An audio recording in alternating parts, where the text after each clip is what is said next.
Dit is Argusoog Radio.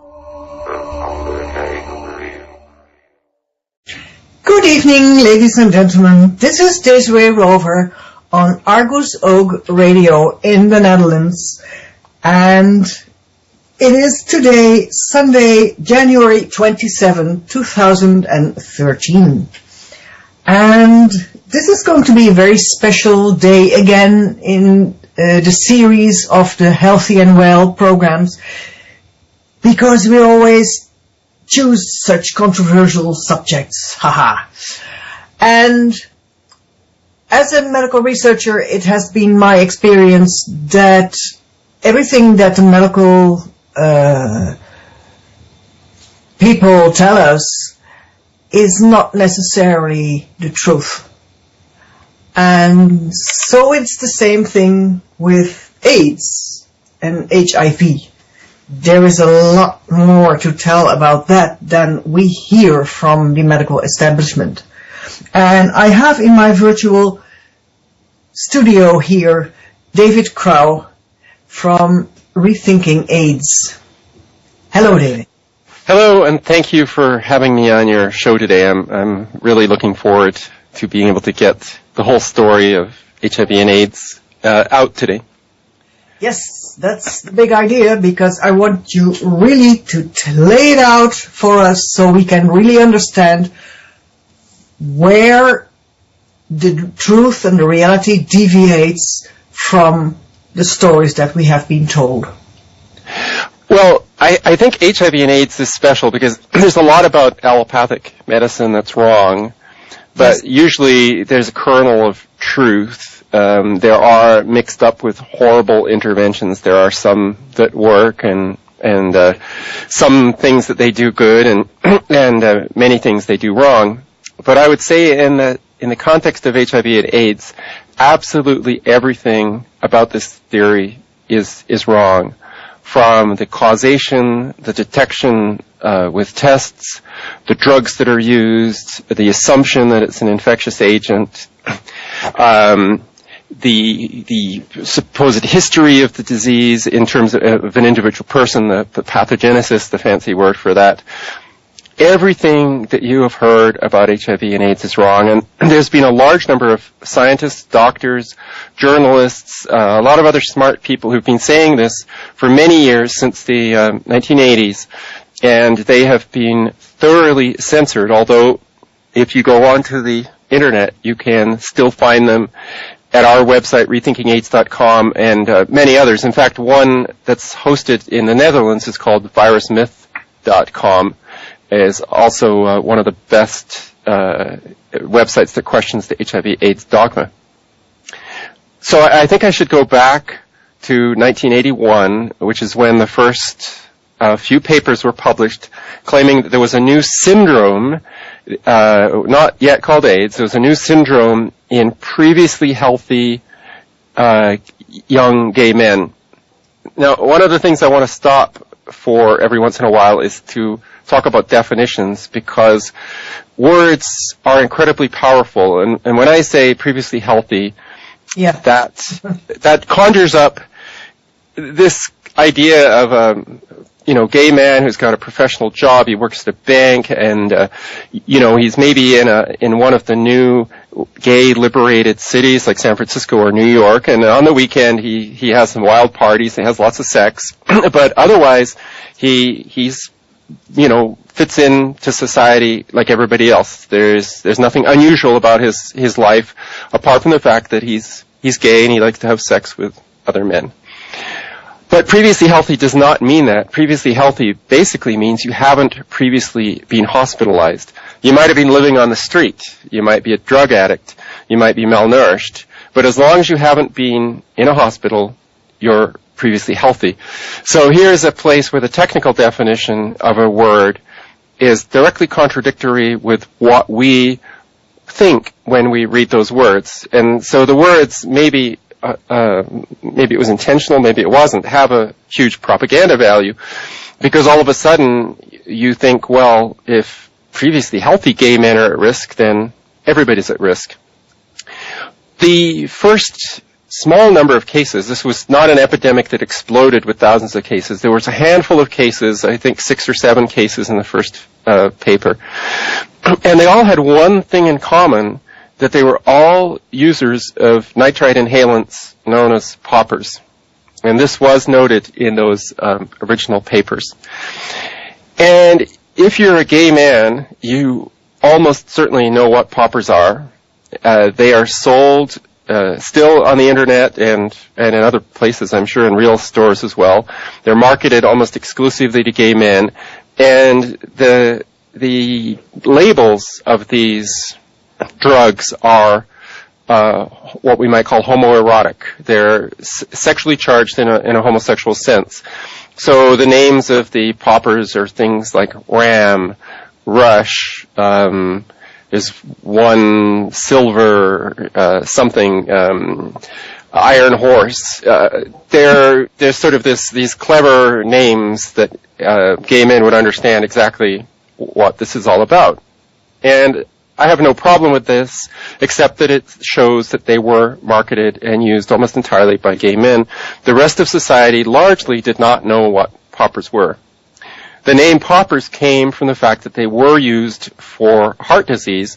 They came in little glass vials, and you would break the vial, making a popping sound, inhale it, and it would cause a rush of blood to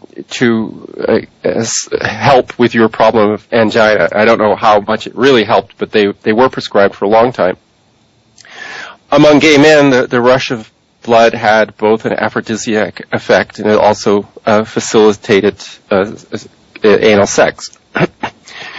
So these poppers were well known to be immunosuppressive and carcinogenic, and we might note that the syndrome initially called GRID, gay-related immune deficiency, later called AIDS, is characterized by problems with the immune system and cancers.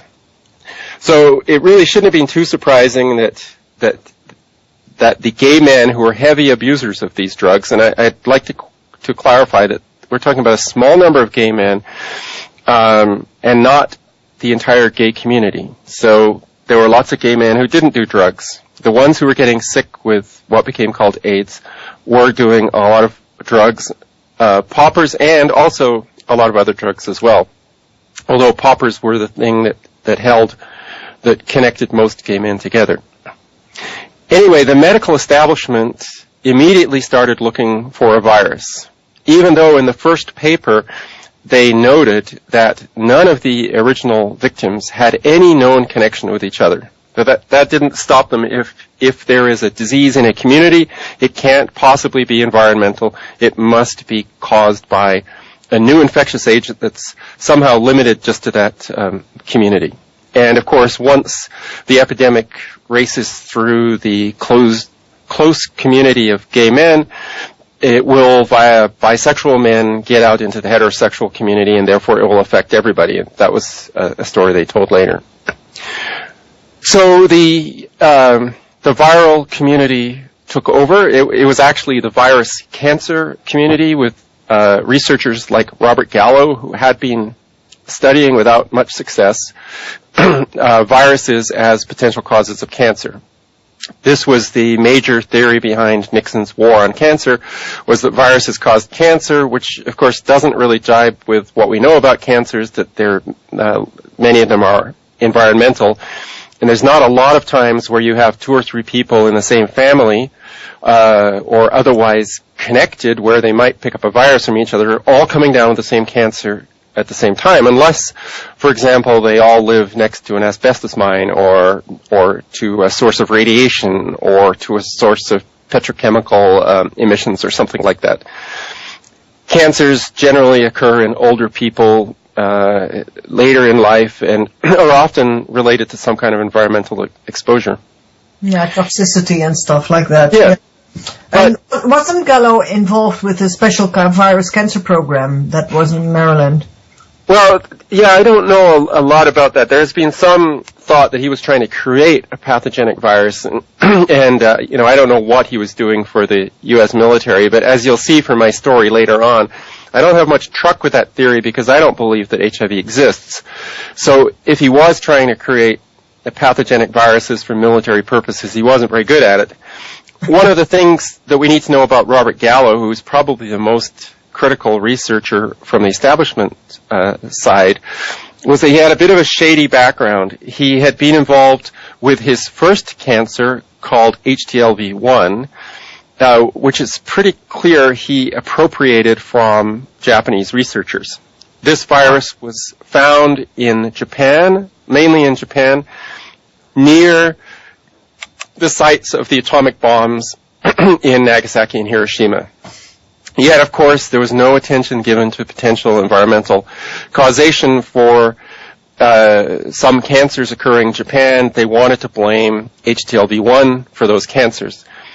So, although it was Japanese researchers who did the bulk of the work, it was Robert Gallo who got the bulk of the credit. He then went on to discover HTLV2, which, as far as we know, was only ever found in one person, so it's not considered to be any significance. And then he claimed to have discovered HTLV3, which we now call HIV. The problem with this was that it was very clear that his samples that he had used had come from the Pasteur Institute, Luc Montagnier, a virus which he called LAV, or he claimed it was a virus. So Robert Gallo's entry into AIDS was very controversial, and there were many investigations into his work later. But what was important was that in 1984, early in 1984, three things happened involving Robert Gallo, and they happened in a very important sequence. The first thing was that Robert Gallo, at a major press conference with the head, the government minister in charge of the National Institutes of Health, I think it's called Health and Human Services, he announced that he had discovered the probable cause of AIDS, which was his HTLV3, like I said earlier, is now known as HIV. That was actually the second thing. The first thing that had happened is that earlier that same day he had filed patents on a blood test for HIV. And the third thing that happened about a month later was that scientific papers by Robert Gallo and his laboratory staff were published in the journal Science, one of the top American establishment scientific journals. So this is important because by filing the patents first, it meant that there was no public disclosure, and therefore Robert Gallo and the National Institutes of Health would get the money for any blood tests that were sold. Oh, yeah. Then, by announcing at a government press conference that he had discovered the probable cause of AIDS, he caused the press to believe that the cause of AIDS had been discovered, and it wasn't until later that he published the Science, which, for example, noted that his HTLV3 could only be found by culture in less than 50% of the people with what was known as AIDS. But it was too late, really. By this time, at the moment of the press conference, the world wanted to accept a viral cause for AIDS, and they did accept a viral cause for AIDS. They now had an antibody test, which was then used to brand thousands, eventually millions of people as being infected with a deadly virus. Now, it's important to note that the HIV test, even today, is an antibody test. Now, the average understanding of antibodies is that if you are exposed to a virus, potentially infected by a virus, your body will react by producing antibodies.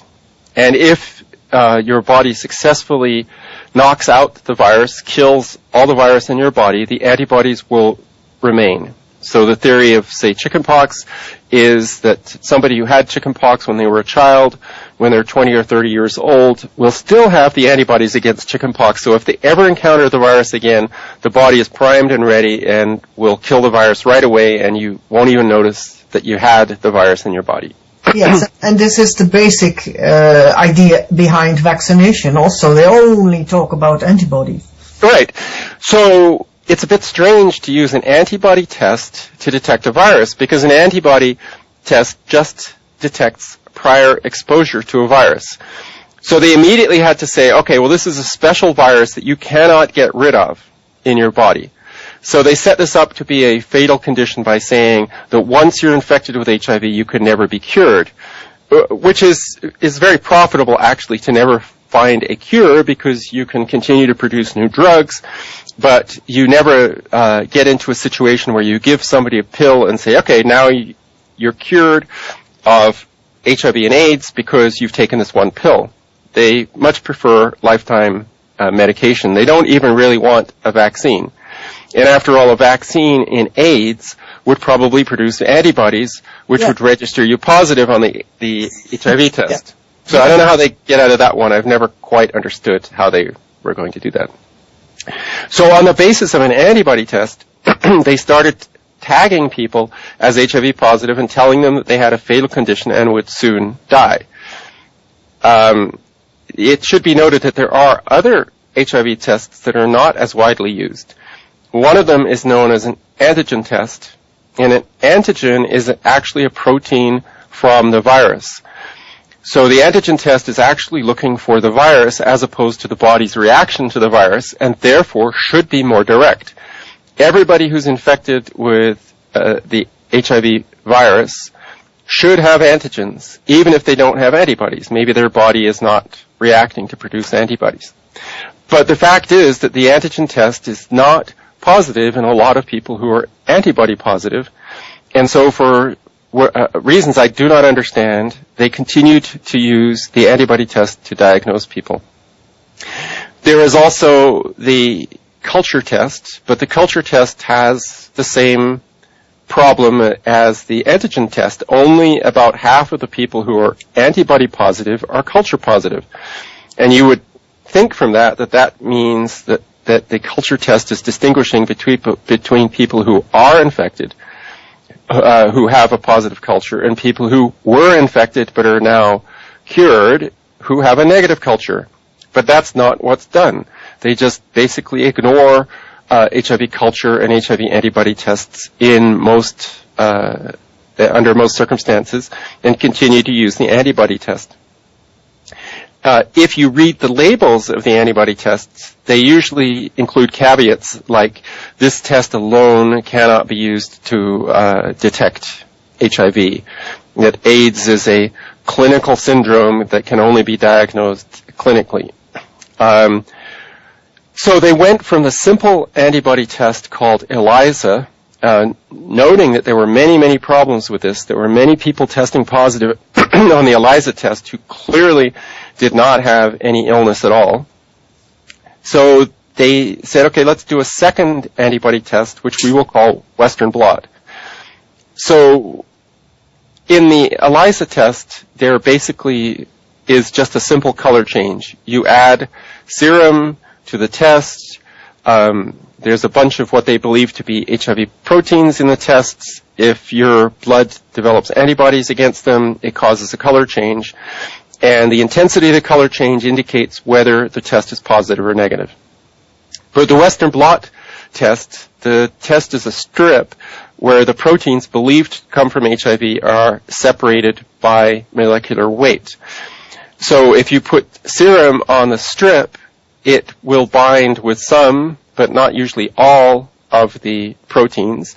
And there are about 10 or 12 different interpretations of the Western blot. So in one place, it will be this protein plus one of these other two. And in another place, you will need all three of those proteins. So there are many different interpretations of this test, which is just one of the many problems of the Western blot. But it is used in many countries to validate the ELISA test. But here we're using one antibody test to validate another. And if your body has a reason for producing false antibodies or cross-reacting antibodies, then it's likely to test positive on ELISA and Western blot. So these tests are not independent, which should be a requirement for a confirmatory test. It should be done with a completely different technology. Even better, the confirmatory test for HIV should be the actual detection of the virus in the body.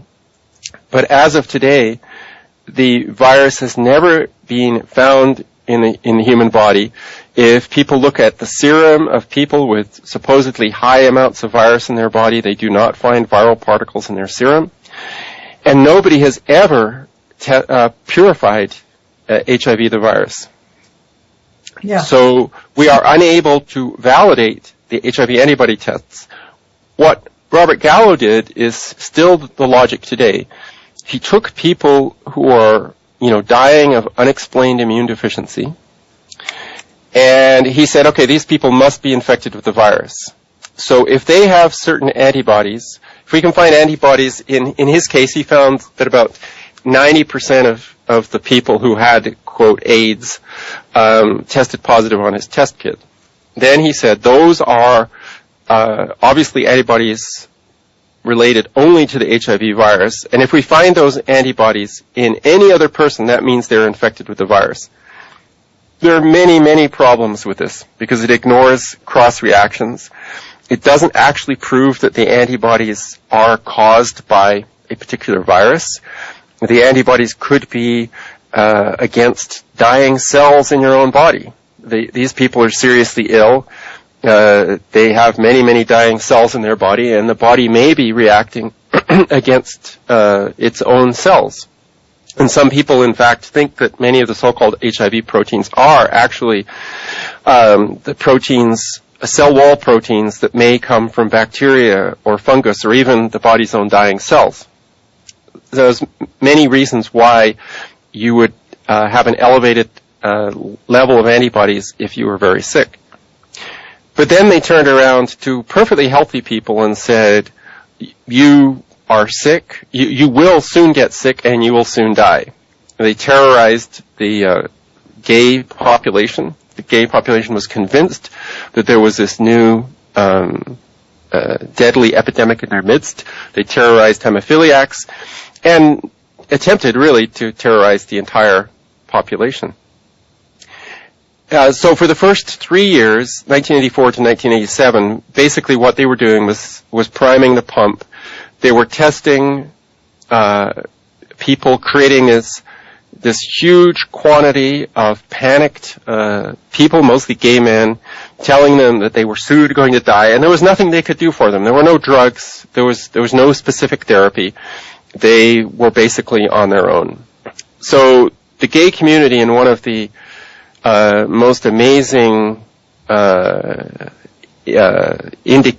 most amazing displays of citizen power, forced the Food and Drug Administration to quickly approve drugs. The first AIDS drug being AZT, approved in 1987. It would not have been approved anywhere near as quickly if it wasn't for pressure from the gay community.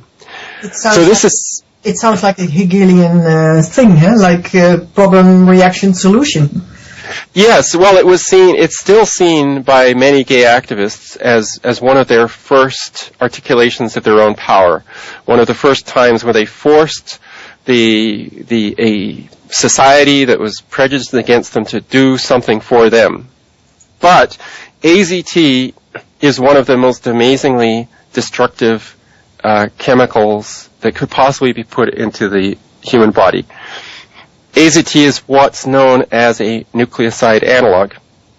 And if you remember your high school science, you will remember that DNA is made up of 4 nucleosides, ACGT, adenosine, cytosine, guanine, thymidine.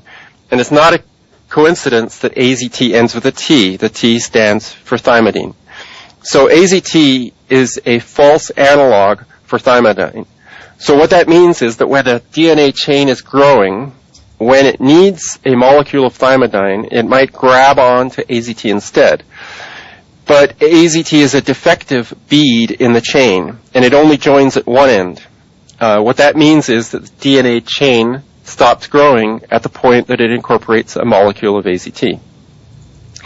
So if you think about this, you would imagine that any growing part of your body, any part of the body which relies on cell division, such as your immune system, would be directly targeted by a nucleoside analog, and that is, in fact, what is is found. If you take AZT, you end up with deficiencies of all types of blood cells, including the white blood cells that make up a significant portion of our immune system. Anemia is one of the leading problems caused by AZT. So they took immune-suppressed people and they gave them an immunosuppressant. And in fact, the label for AZT, I could not believe this, so I had to download the label myself. So from the manufacturer, it says, kind of in fancy words, but it basically says the side effects from this medication are indistinguishable from the progression of the disease AIDS. So you have a drug that's acknowledged to cause the symptoms of AIDS as the cure. I guess it was never actually called a cure. It was the best thing that science could do to slow down the development of AIDS. But if you look at the statistics on the number of people getting sick with AIDS or dying after 1987, it actually increased after 1987. It did not decrease at all. It wasn't until AZT was replaced by other drugs in the early 1990s that the death rate started to decline. And AZT was originally a cancer chemotherapy agent, but they stopped using it because it was so deadly. That actually appears to be a false rumor. It is true that AZT was invented as a potential cancer cure, but I've actually talked to the original scientist, and he said that it was not effective in the test tube against cancer, so it was not used on animals, let alone humans. So it was really an orphan drug that GlaxoSmithKline took off the shelf and used. Now, there have been attempts to use it for cancer since then, because the basic concept of a cancer drug in mainstream chemotherapy is that it kills growing cells. So nucleoside analogs are, favorite kinds of cancer drugs because they target growing cells. So the idea being that if a tumor is growing very quickly, if you kill all growing cells in the body, you might wipe out the tumor faster than everything else in your body. So if you give it for a short period of time, the patient might survive and the tumor might not. It's not a terribly successful theory, but the advantage of doing it in cancer is that it's short term. So you're using these deadly compounds short term, but with AZT, they wanted these victims of these victims of the HIV virus, they wanted them to take this for a lifetime. And this is just simply impossible. So there were massive deaths caused by AZT, and the classic picture of an emaciated AIDS victim in a hospital bed, that is a classic picture of AZT poisoning.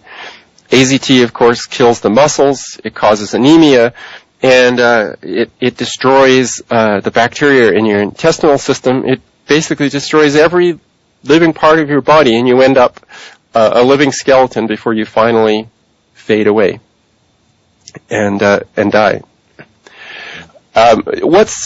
There's sort of a special irony about AZT because it was developed by Burroughs Wellcome, even though the original research was funded by the American government.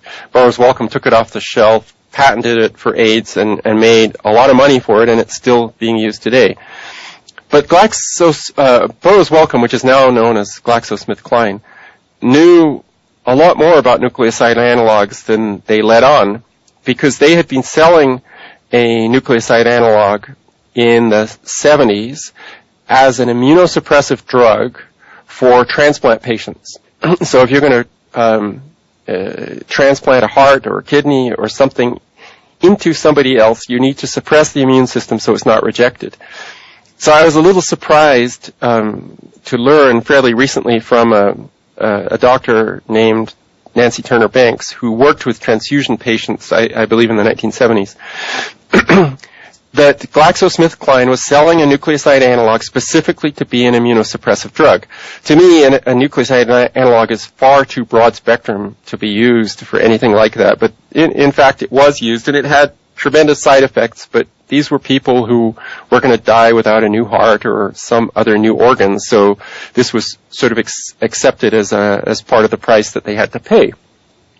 So to turn around and use an immunosuppressive drug, a class of drugs that GlaxoSmithKline or Burroughs Wellcome knew were immunosuppressive is, I don't know, I think evil is the right word, because they should have known that this would kill people who were suffering from immunosuppression. And yet, even today, an HIV-positive woman who has a baby will be virtually forced to take AZT. And here you have a nucleoside analog introduced into the body of a woman who has within her a rapidly dividing fetus. And a nucleoside analog, of course, will cross the placenta. It's known to cross the placenta. And it will wreak havoc on the fetus, causing all kinds of abnormalities in the fetus. And when the baby is born, whether or not the woman took AZT, the baby will be force-fed AZT, at least for the first 6 months of its life. Oh, wow. So this is one of the greatest human tragedies of the whole AIDS theory, is that these deadly drugs are routinely called life-saving drugs by people who should know better, and are actually forced onto people who may have looked up the information about these drugs. I mean, if you read the label for AZT, it would scare the pants off you. And yet, the people who promote it presumably never read the labels. And I suspect a lot of doctors have never read the labels for the drugs that they prescribe, nor the labels for the tests that they use routinely. Yes, well, they don't have the time nor the inclination. Yes, true. But what does that say about the whole profession?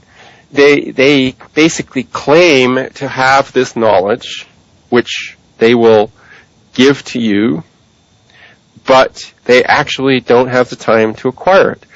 And so what happens is that a drug company salesman comes in and says, you know, you're a doctor dealing with hemophiliacs or gay men or drug users. We've got this new magic drug called AZT, and it's the only thing out there, and it's the only thing that can slow down the progression of this disease. So you get the information from the drug company, which makes a very simple, short statement about the drug that makes you think that there's no problems with it. Now, of course, monotherapy with AZT in somebody who's HIV positive would be considered malpractice, but in the late 1980s, it was considered to save their lives. One of the most amazing stories about AZT was the impact on hemophiliacs. There were a lot of arguments in the late 80s and early 90s about whether HIV was truly the cause of AIDS. And Dr. Darby published an article in The Lancet saying, well, we know that it's HIV because hemophiliacs are the perfect test group. You can see from this graph that HIV negative hemophiliacs do not have an elevated death rate, but HIV positive hemophiliacs do have a tremendously elevated death rate. Well, one of the greatest critics of the HIV AIDS theory, Dr. Peter Duesberg of UC Berkeley, pointed out that the death rate increased only in 1987, the year that AZT was improved. There was not a significant increase in the HIV-positive hemophiliac death rate prior to 1987. But starting in 1987, there was a dramatic increase in the HIV-positive death rate, and of course, only HIV-positive hemophiliacs were prescribed AZT. I have a good friend who is a hemophiliac and is old enough to have been around in that era, and basically the vast majority of hemophiliacs who were in the clinics with him in the 1980s are now dead. And this is true around the world. If they tested positive, they took AZT, and they died. I mean, you have to imagine that hemophiliacs who have a blood deficiency to start with, taking a drug that causes anemias, that causes a loss of all types of blood cells, is going to be devastating. And it was. Yeah. The it was pretty clear that the early AIDS drugs, EZT, the second one that came along in the early 1990s, DDI, I believe, others called DDC, D4T, they were all nucleoside analogs. They were generally given just as one drug. It was pretty clear that these drugs were too toxic to really be used long term. And so in the mid-1990s, they came out with the second generation of drugs called protease inhibitors, which were basically miraculous drugs, lots of stories of Lazarus stories of AIDS patients getting up out of their bed for the first time in a long time, going back to work. There were lots of stories like this, and I think a lot of it was drug company propaganda. But there was some truth that if you reduced the dose of a poison and substituted it for a less toxic poison, the protease inhibitors are definitely a lot less toxic, you will, of course, improve people's health. Now, you might improve people's health even more if you stopped the drugs entirely. But by now, they had established that AIDS was this terrible disease associated with people largely taking nucleoside analogs, and the future of these people could be improved if you substituted for a nucleoside analog, you substituted a cocktail made up of one or two nucleoside analogs and a protease inhibitor. Not much has happened in drugs since the mid-1990s. There are a bunch of drugs in other classes, but basically the standard cocktail remains two nucleoside analogs and one drug from another category.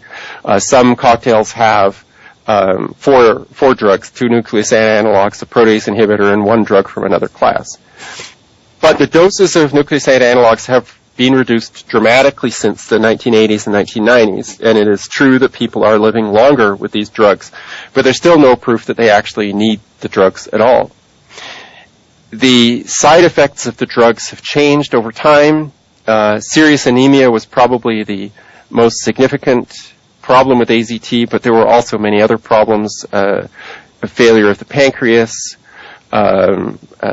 serious neuropathy, which is burning sensations, numbness, many other abnormal sensations in the peripheral nervous system. Protease inhibitors created a new problem, which is commonly known as buffalo hump or fat redistribution. So this is a situation where the fat in your body migrates from your face, from your legs, and gathers in a big lump on your back. Now, this should be an indication that your metabolism is being seriously damaged by the drugs. And in fact, the drugs are associated with high cholesterol levels, elevated risk of heart attacks, liver failure, and many other side effects as well. And so these are extremely dangerous drugs, even though they're not as dangerous as the original nucleoside analogs. One of the other things about the whole HIV and AIDS theory and what made it so powerful was the belief that it was sexually transmitted.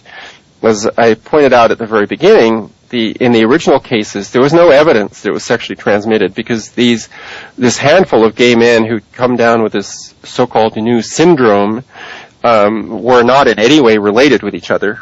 The gay community was big enough that they did not have any connection. And yet it has been widely assumed that HIV and AIDS is proven to be a sexually transmitted virus. One of the major papers that contradicts this was published in 1997 by UCSF, University of California at San Francisco scientist named Dr. Nancy Padian. She published a paper that followed what are known as serodiscordant couples. That is, one is seropositive, HIV positive, and the other is seronegative, HIV negative. These couples were largely not using condoms, having unprotected sex, and they followed these couples for a period of about 10 years, although I think in the case of an individual couple, they didn't follow any for more than 6 years. And they discovered over this time that not a single HIV negative partner became HIV positive. So from this, one would calculate that the risk of sexual transmission of HIV was 0, that it was not a sexually transmitted virus. But that's not the answer they wanted. So what they did was they took other couples in the study who were at the time of entry into the study both HIV positive, and then they sort of assumed when one of them had become positive from the other. So they assumed the date, or maybe they had some information about the date at which one of the partners became HIV positive. They assumed that the one partner had infected the other. They assumed how much sex that they had had. And from that, they calculated that the risk of male-to-female transmission was about 1 out of 1,000, and the risk of female-to-male transmission was about 1 out of 10,000. These are rough numbers, but they're still used today. But the actual results of the Padian study should have been that the risk of HIV transmission was 0. Another area of research that another type of data that should indicate that HIV is not sexually transmitted is that non-drug using prostitutes are not at risk for HIV or AIDS. Now, in some countries like in America, prostitution is significantly associated with drug abuse, perhaps because once somebody becomes addicted to drugs, it's very difficult to raise money, and for a woman, prostitution is perhaps one of the few ways to raise the money to be able to survive, or perhaps because drug users are taken advantage of by pimps, knowing that this is a relatively easy way for them to get their habit fixed. But in a lot of other countries, prostitution is much more of an economic problem that's not related to drug abuse. In India, South America, places like that, the poor echelons of society, this is one way to survive economically in a very unfair economic climate. In those countries, prostitutes are not really a risk group. And in fact, even the CDC in America does not list prostitutes as a risk group. So that's the second area of evidence that shows that HIV does not behave like a sexually transmitted virus. A third area of evidence is from Africa, where there's many papers and studies and statistical analyses that show that generally in Africa there are more women than men who are HIV positive. Now, for a sexually transmitted virus, this makes no sense at all, because almost everywhere in the world it is consistently true that men are more promiscuous than women. And therefore, if there is a virus transmitted by sex, there should be more men than women who get it, with the exception of prostitutes, who of course have sex in some cases with thousands of different partners, in many cases unprotected. So the women who should be at risk are female prostitutes, and men who use prostitutes should be at risk, or men who are highly promiscuous regardless of whether the women they sleep with are prostitutes or not. But what's actually found is that there's a significantly higher percentage of women than men who are HIV positive, which is not concordant with a sexually transmitted virus. It's also found that a significant percentage of people who claim to be virgins are HIV positive. The scientists generally deal with this by assuming that the people who claim to be virgins who are HIV positive are all lying, but it is possible that there are, in fact, a lot of HIV positive virgins, which calls into question the infectious nature of the virus. There is one other potentially easy explanation for this, and that is that a 20-year-old who's HIV positive and a virgin inherited HIV from their mother, because it's known that HIV is transmitted, or it's claimed that HIV is transmitted from mother to child. But there is a problem to the establishment accepting this idea, because HIV is supposed to result in AIDS within 10 years. And so if you found a lot of healthy 20, 25, 30-year-old Africans who claimed to be virgins and who had possibly acquired HIV from their mother, that would totally call into question the length of time that you could live with HIV. It would call into question the virulence of this virus. And it would lead people to say, well, if I know a healthy 20-year-old who's never done anything about their HIV infection and has had it for the entire 20 years of their life, then obviously it can't be a very serious infection. But all told, there is a lot of evidence that HIV is not associated with sexual behavior. Some people have noted that there are better correlations with the use of needles. So in Africa, the use of needles is not so much for injection drug use, but there is a lot of injection antibiotics when people are sick.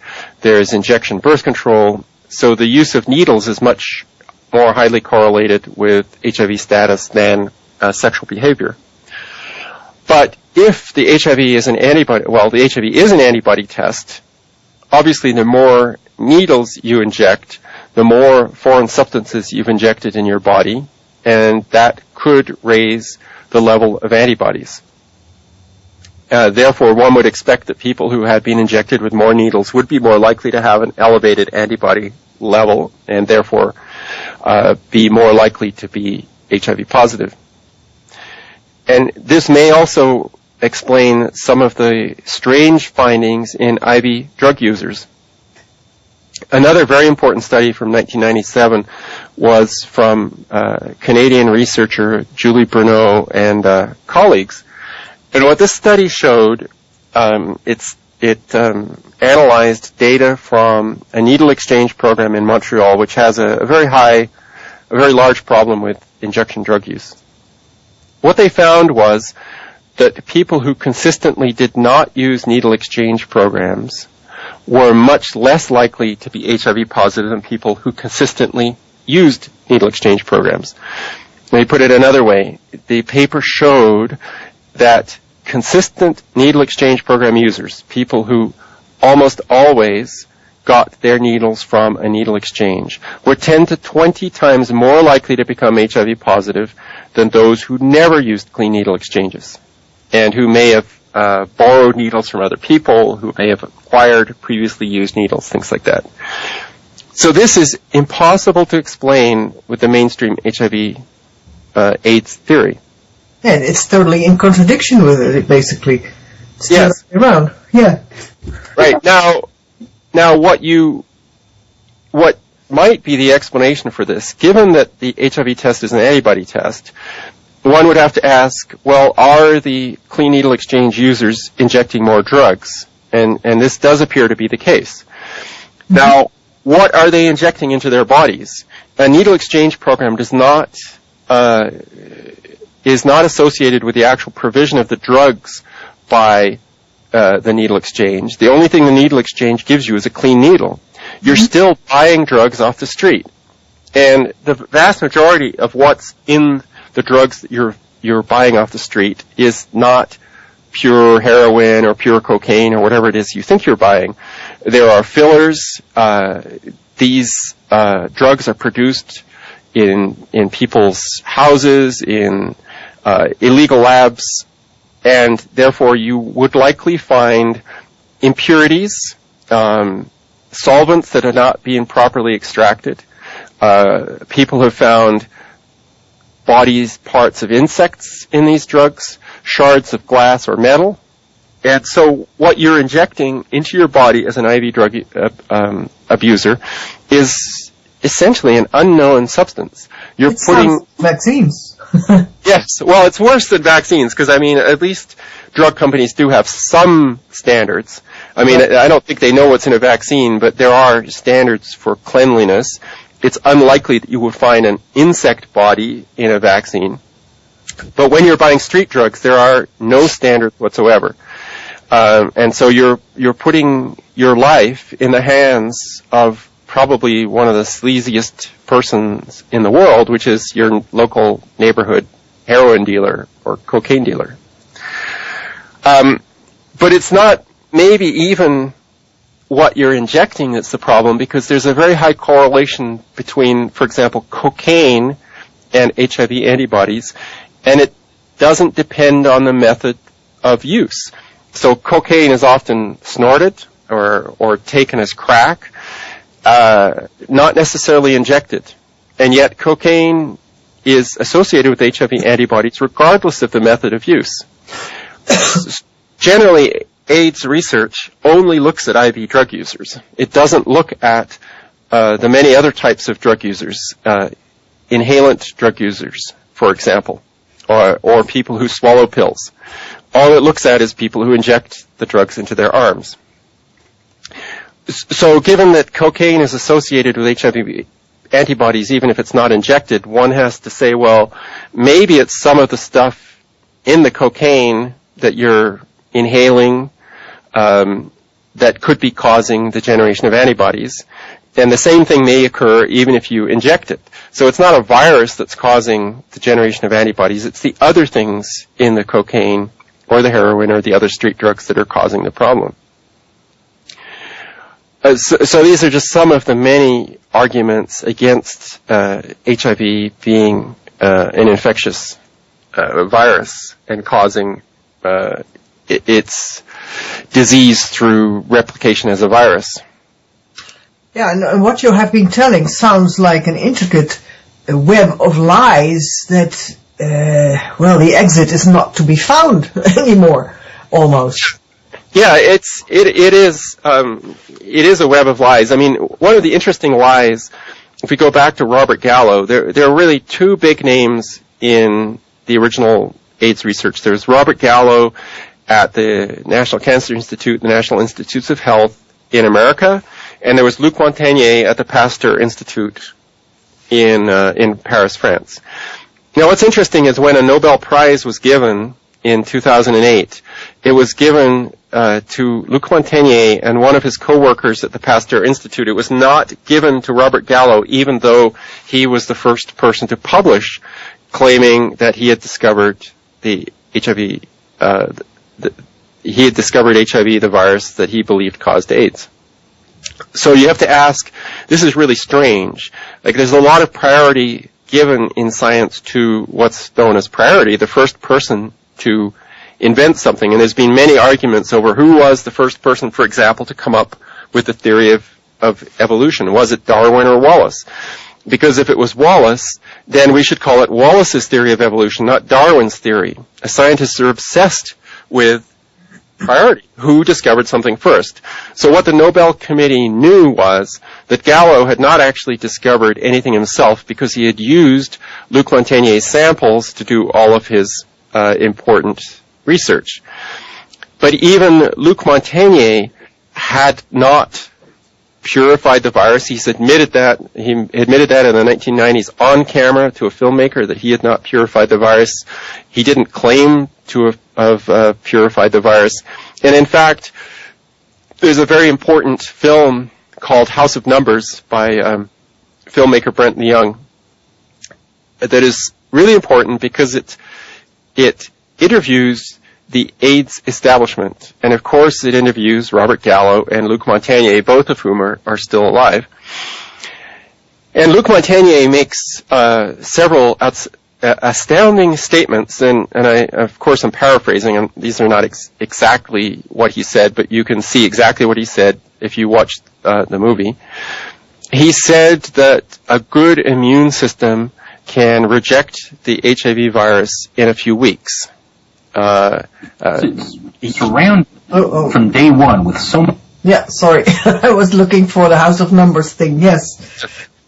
So what Luc Montagnier has also said is that AIDS is a disease of oxidative stress, and Luc Montagnier has promoted fermented papaya as an antioxidant to solve diseases that are caused by oxidative stress. And he appears to be involved with a company that promotes fermented papaya as a method of combating oxidative stress.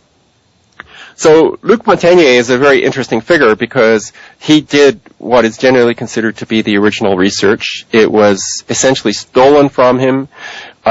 He submitted patents to the U.S. Patent Office well before Robert Gallo, but Luc Montagnier's patents just sat there and went nowhere, whereas when Robert Gallo's patents were submitted, they were approved in record time.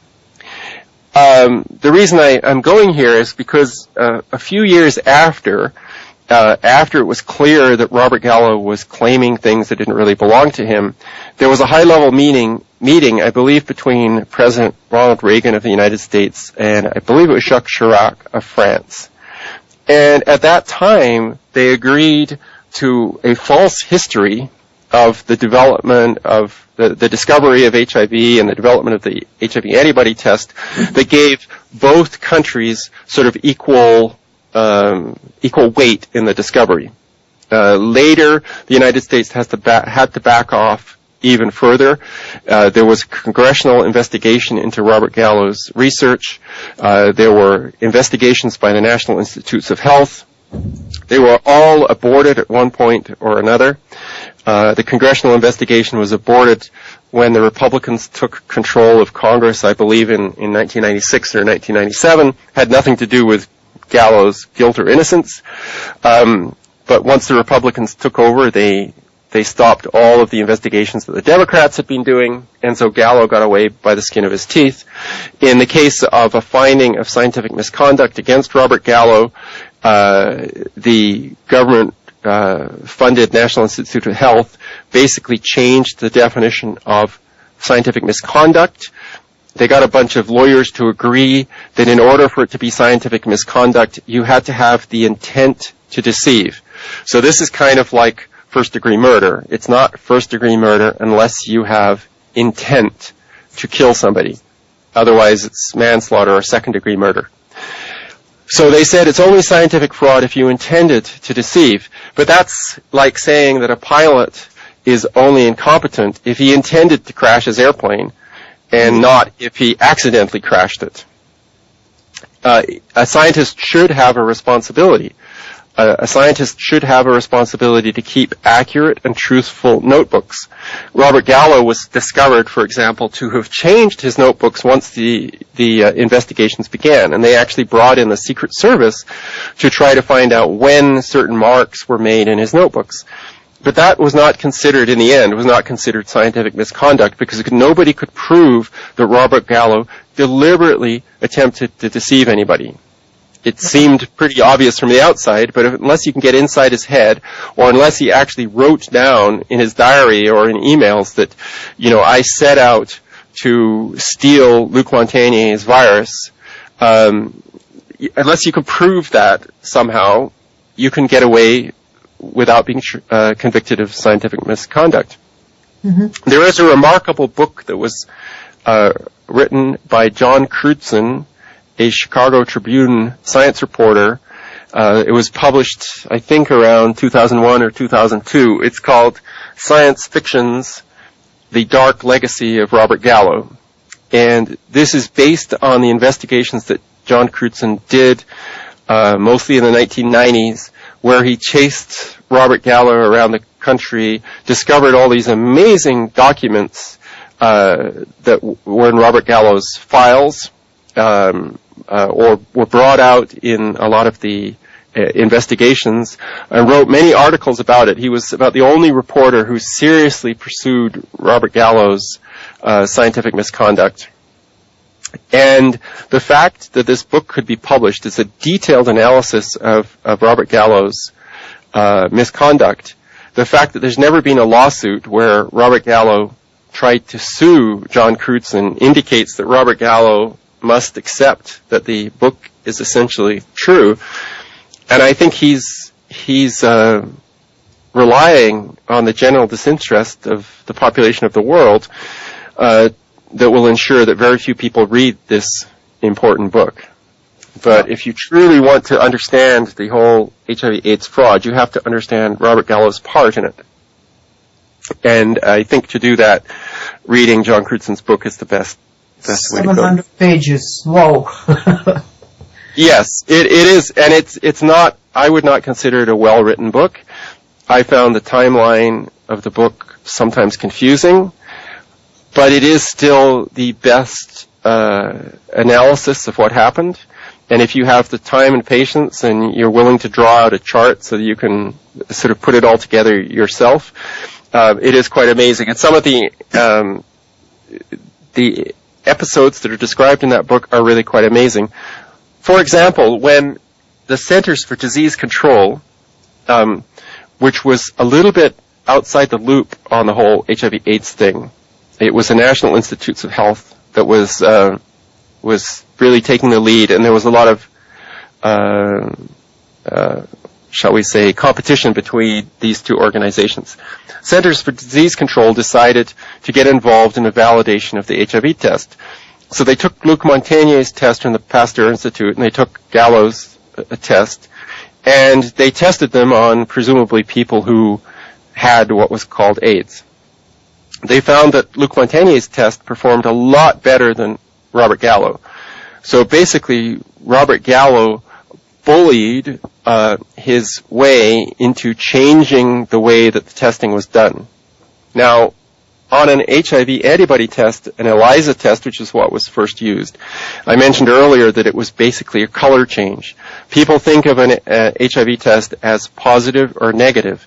That is totally false. That's a totally artificial construct that's placed over top of a simple color change. So the way the test works is that you decide a cutoff, a color density above which the test is positive and below which it's negative. And Robert Gallo was able to move that line in order to get a higher percentage of positives in the AIDS samples and not affect the number of negatives in the samples of normal human blood. So that is one anecdote in the book Science Fictions that is really tells how dirty the whole system was. Instead of the CDC saying, no, you said this was the test.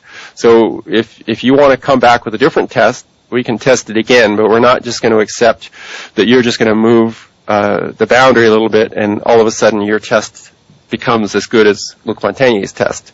That's just not fair. You know, it's like looking at the answers for an exam before you write the exam. Just not the way it's done. In this case, it is very often. What is it that Mark Twain and Désirée said? You have lies, damn lies, and statistics? Yeah, and I think, you know, he didn't maybe know enough about medical testing, but I think medical testing is basically a big lie. I mean, I've read the labels for most of the HIV tests that are out there, and of course they have these caveats that say sometimes that there's no gold standard for HIV testing, that this test should not be used alone, it does not prove the presence of the virus in your body, things like that. Yeah. But I think the biggest flaw with the HIV test is not really all that obvious, and that is that it's the manufacturer of the test who is in control of the validation of their own tests. So the FDA, which approves these tests, insists that you have validation, but nobody's actually checking to see which samples that you use. Now imagine that you had a sample of, there's really two scenarios. First of all, you might use blood samples from a third party, like I believe the FDA has a bunch of blood samples that are commonly used for testing HIV tests. So knowing that these are the samples, you would build your test against the samples to ensure that you get 99.9% accuracy. So if your test does not come up 99.9%, you tweak the test and you try it again. And at the point where you achieve the high accuracy that you want, you stop. That doesn't prove that it's going to have 99.9% accuracy on the rest of the population. No. And in fact, even if a test had 99.9% accuracy, it would still be a big problem. Let me explain. 99.9% accuracy would mean that 1 out of 1,000 uninfected people would test positive. Now, in the general population, it's believed that the number of people who have an HIV infection is about 1 out of 1,000. So what that would mean is that out of 1,000 people, you would get about 1 true positive and 1 false positive. And therefore, the accuracy of a positive test is only about 50%. So that seems kind of amazing and magical, but you go from a test that's 99.9% accurate to one that's 50% accurate because it's a test for a very rare condition. And in fact, it's possible that the test is 0% accurate because given that we know that there are, in the general population, about 1 out of 1,000 people who will test positive, and we know that the test is claimed to be 99.9% accurate, we could say that that 1 out of 1,000 is actually a false positive. And therefore, the actual rate of HIV in the general population is 0. It also would mean that many of the positive HIV tests in so-called risk groups like IV drug users, hemophiliacs, gay men, that many of those tests are also false positives as well.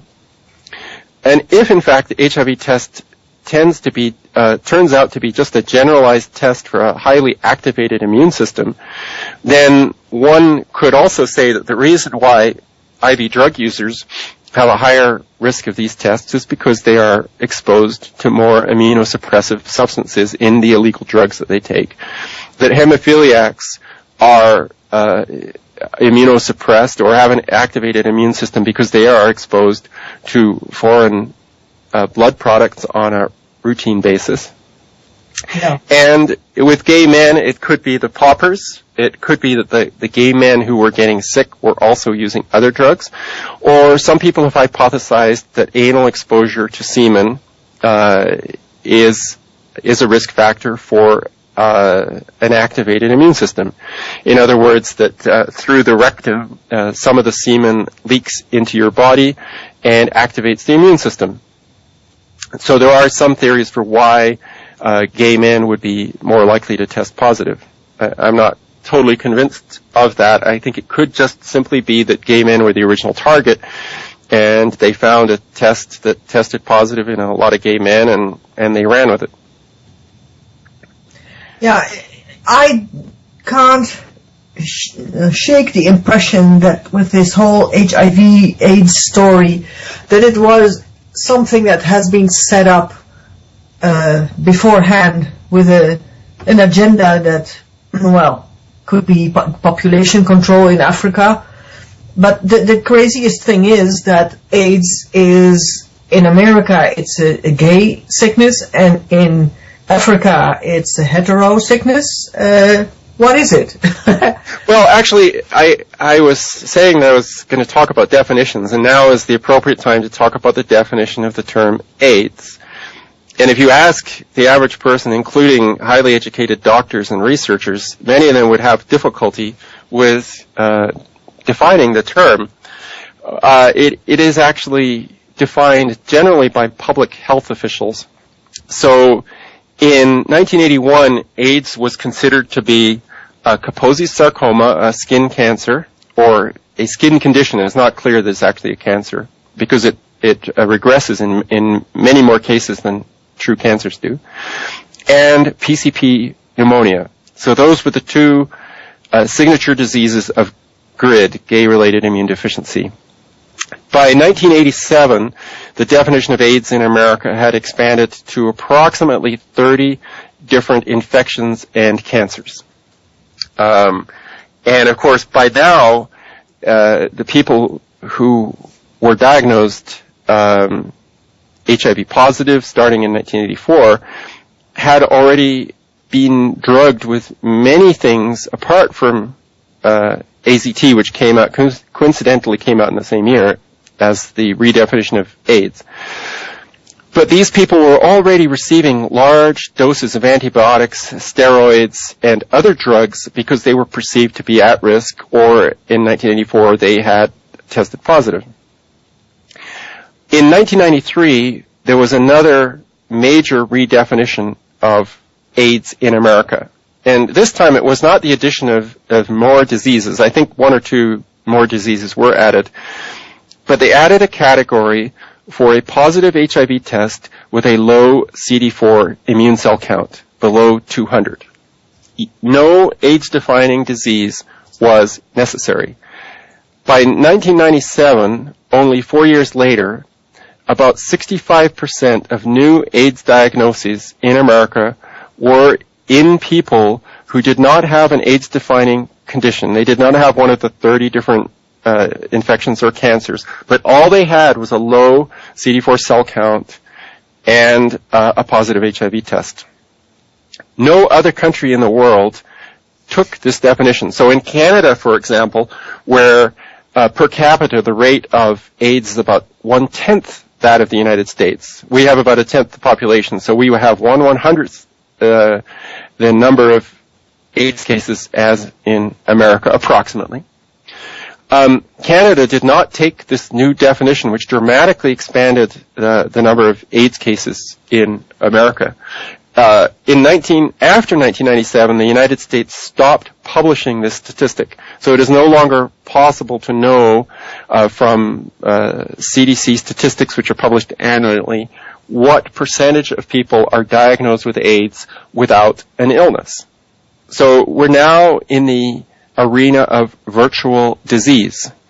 So we have a virus that is detected in a way that does not detect a virus, and we have a disease that does not actually involve a disease. Or actually, we have a syndrome. AIDS is a syndrome, a collection of diseases, not a disease itself. But now we have that AIDS is a collection of 30 different diseases and a non-disease to be called a syndrome. But you see the power of the word AIDS. If I say I know somebody who has AIDS, that conjures up this image of an emaciated man lying helpless in a hospital bed close to death. But in actual fact, it could be a perfectly healthy person who just had the misfortune to walk into a doctor's office and test positive. Now, in Africa, where AIDS is supposedly rampant, the disease is totally different again. The so-called Bangui definition of AIDS was established, I believe, in 1986, and it does not require an HIV test. It requires merely the presence of 3 different symptoms, which include weight loss of more than 10% of the body weight, persistent cough, persistent fever, itchy rash, a number of other vague and generic conditions. So basically with Bangui, they redefined malnutrition, parasitic diseases as AIDS. And in a continent where anemia is prevalent because of malaria and because of parasitic infections like hookworm, they prescribed a drug that destroys the body's ability to create blood cells, AZT. AZT is even more widely used in Africa because it is the oldest and now probably the cheapest AIDS drug out there. So what we have in Africa is we have people who are sick but aren't necessarily HIV positive. And in America, we have people who are HIV positive but not necessarily sick. So it's almost that the two definitions are mutually exclusive, that the majority of American new AIDS cases are people who would not qualify as AIDS in Africa. And yet, everybody talks about AIDS in Africa as if it was the same condition as AIDS in America. And as I said, we now have a virtual virus and a virtual disease. We can talk about them in abstract terms, not ever questioning whether the terms themselves are meaningful. But the term AIDS is not meaningful. And I think that what we have done is that we have basically blamed all of Africa's problems, which are largely due to the disturbances caused by colonialism, by post-colonial economic exploitation, by the consequent extremely bad governments that have been put in place in many African countries, by the ouster of many people from subsistence agriculture into the shanty towns around the major cities. All of these problems are now caused by the sexuality of black Africans, which is, to go back to one of the oldest fears of white people, one of the oldest prejudices of white people against blacks is that they are, especially black men, they are sexually promiscuous, and if they're not kept under control, they will come and get all the white women. So this belief has been, can I say, scientificized? I just invented this word. Yeah. This racial prejudice has become a scientific theory. And you'll often hear very politically correct people who would die if you told them that they were racially prejudiced, blaming African men for their sexual practices. Like you've probably heard talk about dry sex, about the truck drivers who use prostitutes. But none of this hangs together because there are more women than men in Africa who are HIV positive. Prostitutes are not a risk group. So even if the truck drivers are utilizing prostitutes, that doesn't seem to be the cause of the problem. And you'd have to say it's got to be African women because there's more of them who are positive than men. So if there's anybody to blame, it would be the African women. But of course, that would be to give far too much credence to this really bad HIV antibody test. It's amazing. Yeah. I think we can hear the sound of people's heads exploding as they try to assimilate all of this. It's amazing. And the other thing that we always hear is that the population of Africa has been decimated by AIDS. But that is apparently not true either. Well, the population of South Africa, which is supposedly being decimated by AIDS, is actually exploding. There's a population explosion in South Africa. So if HIV is killing millions of people, well, the birth rate is sure producing even more millions of people. And one of the interesting things that hasn't been given a lot of attention was that in apartheid South Africa, there was very little attention given to recording the births and deaths of black people.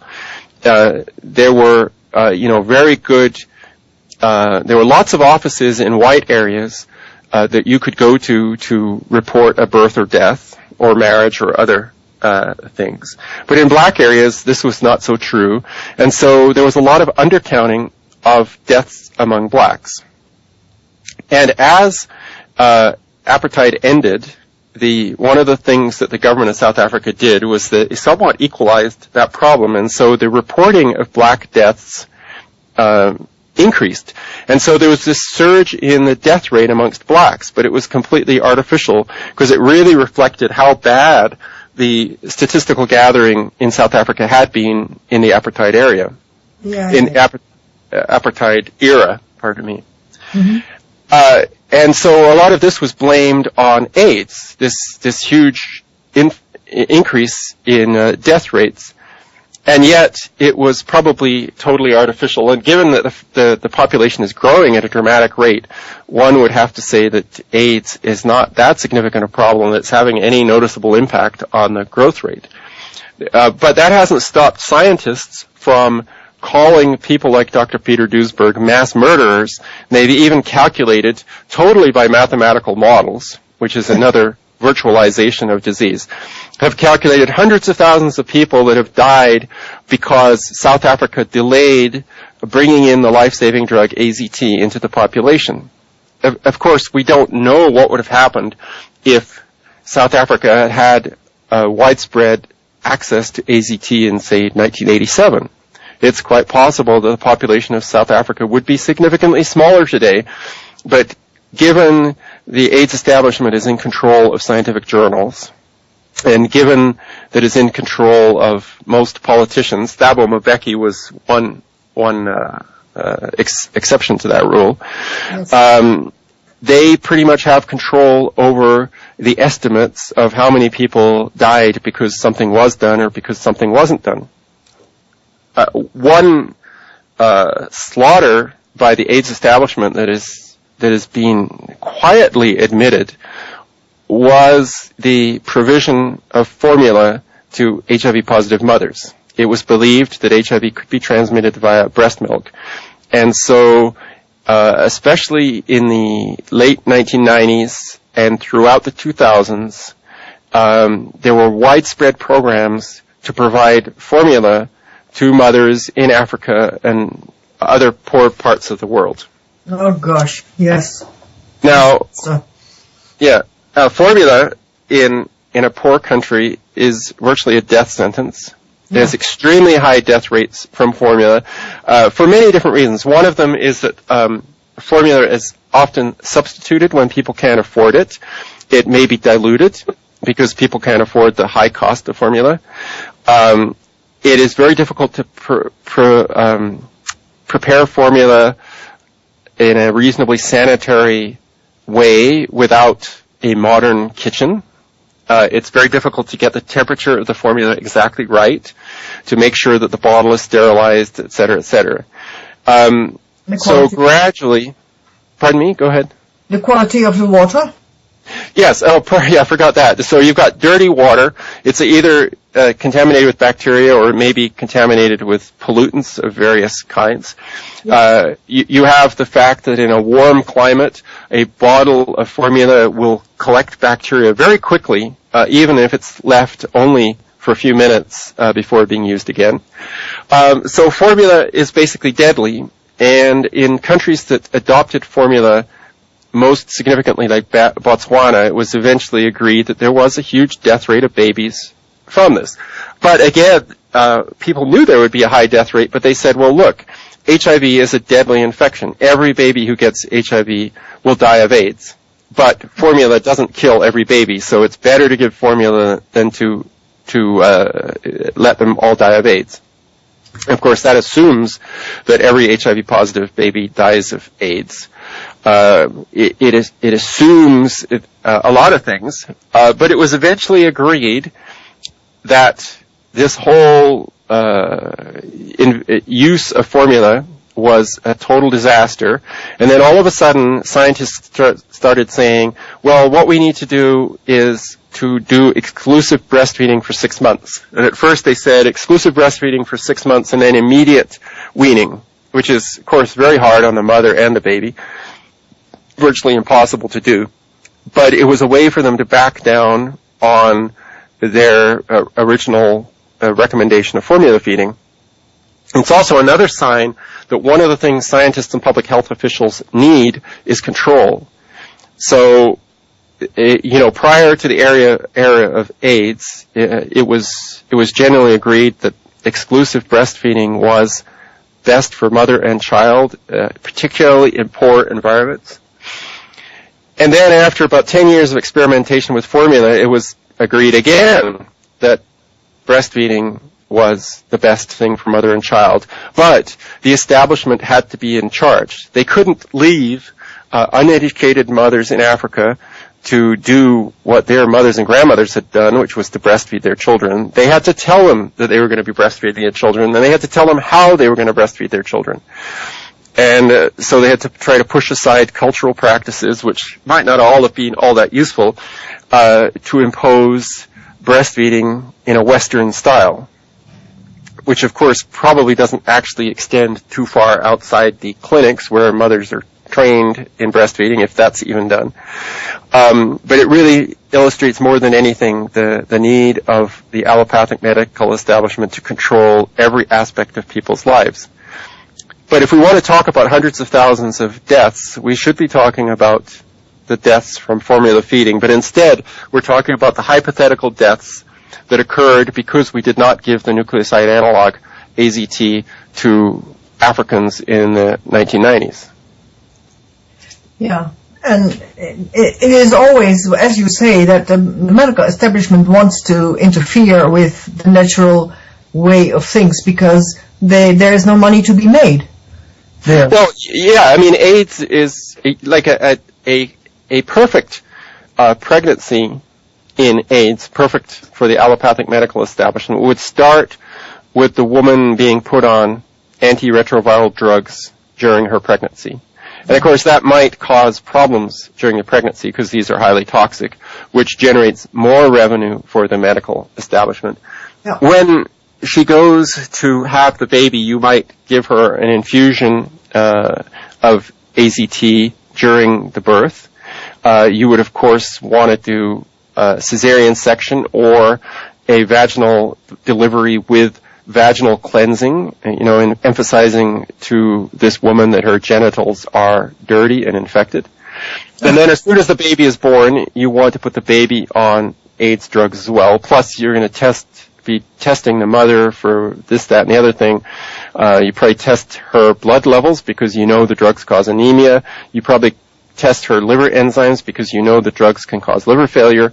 And the economic value of this mother increases dramatically if you can find somebody to pay for all of this.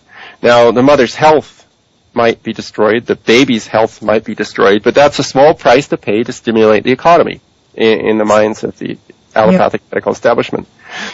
There was an interesting anecdotal case in a very important article in Harper's Magazine, I think around 2006, written by Celia Farber, and I forget the name of the magazine article. Let me just find it here. Out of Control, AIDS and the Corruption of Medical Science.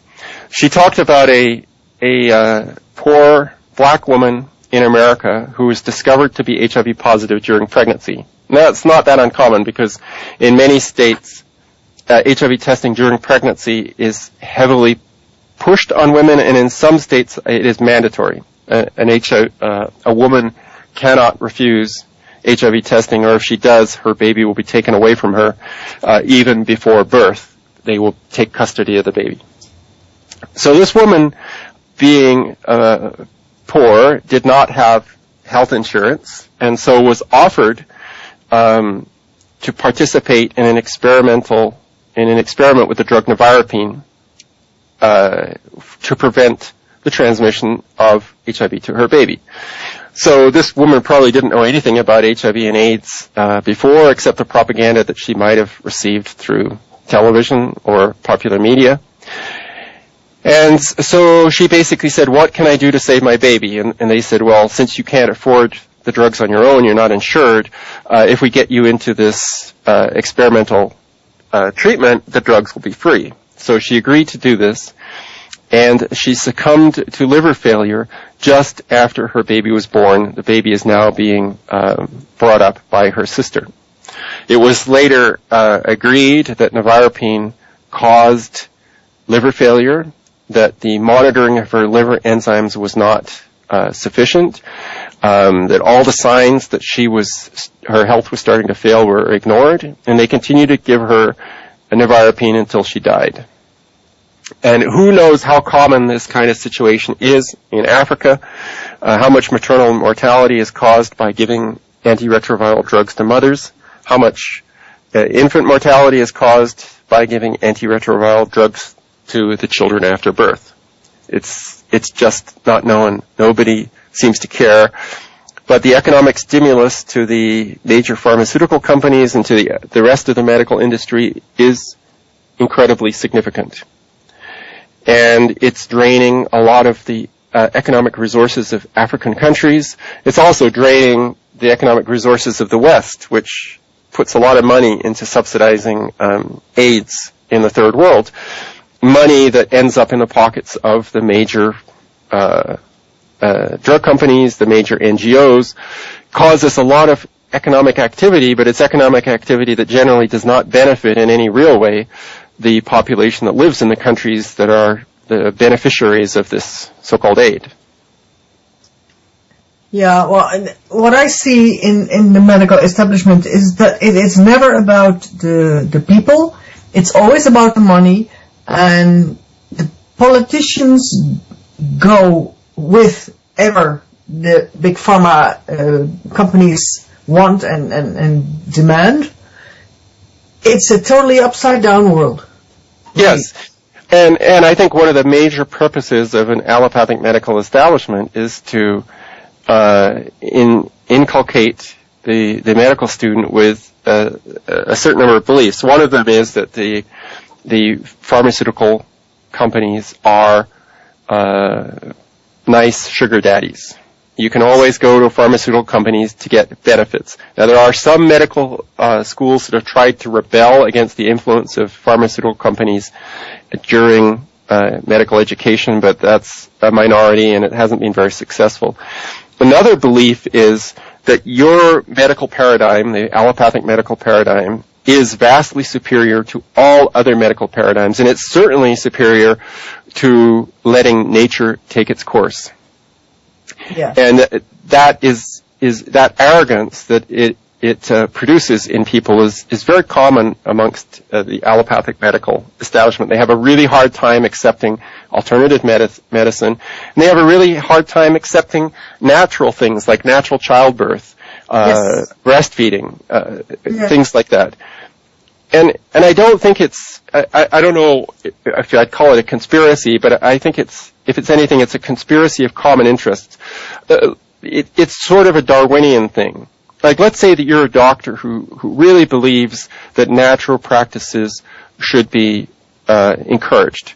So you encourage your patients to have a natural childbirth.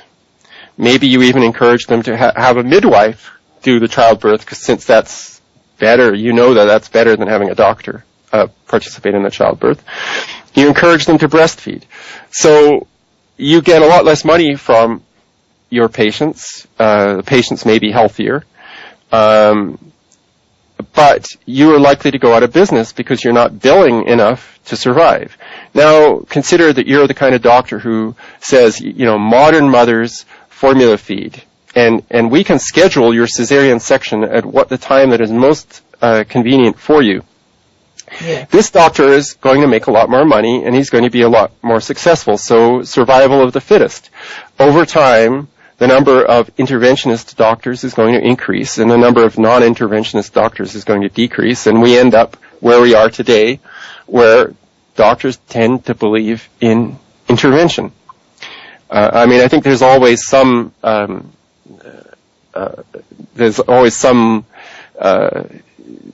spectrum of behavior amongst doctors. There are doctors who are complete ideologues when it comes to interventions. They're always in favor. And there are some who support breastfeeding and support natural childbirth. But it's quite a spectrum, and it keeps moving to the edge of more interventions. There just isn't enough money in non-intervention. Governments are increasingly getting out of the business of providing health care, and even when they do provide health care, it's generally at the behest of allopathic doctors and the pharmaceutical companies. It is only that, yes. In Holland we have a health insurance program that is, you have to pay. It's not a choice. You have to do it. And it only brings you allopathic so-called care. Yeah, and I think for traffic accidents, that's a good thing that if somebody gets in a serious traffic accident, that society as a whole pays for the treatment, and allopathic treatment is pretty good for that. But when it comes to health maintenance, allopathic treatment like vaccination, they have no clue whatsoever. Yeah, they just cause problems. Exactly. And actually, vaccine damage is a great moneymaker for allopathic doctors. Lifelong patient, right? Yes. Right. Just as mammograms and PSA tests are also moneymakers because they cause more problems than they solve.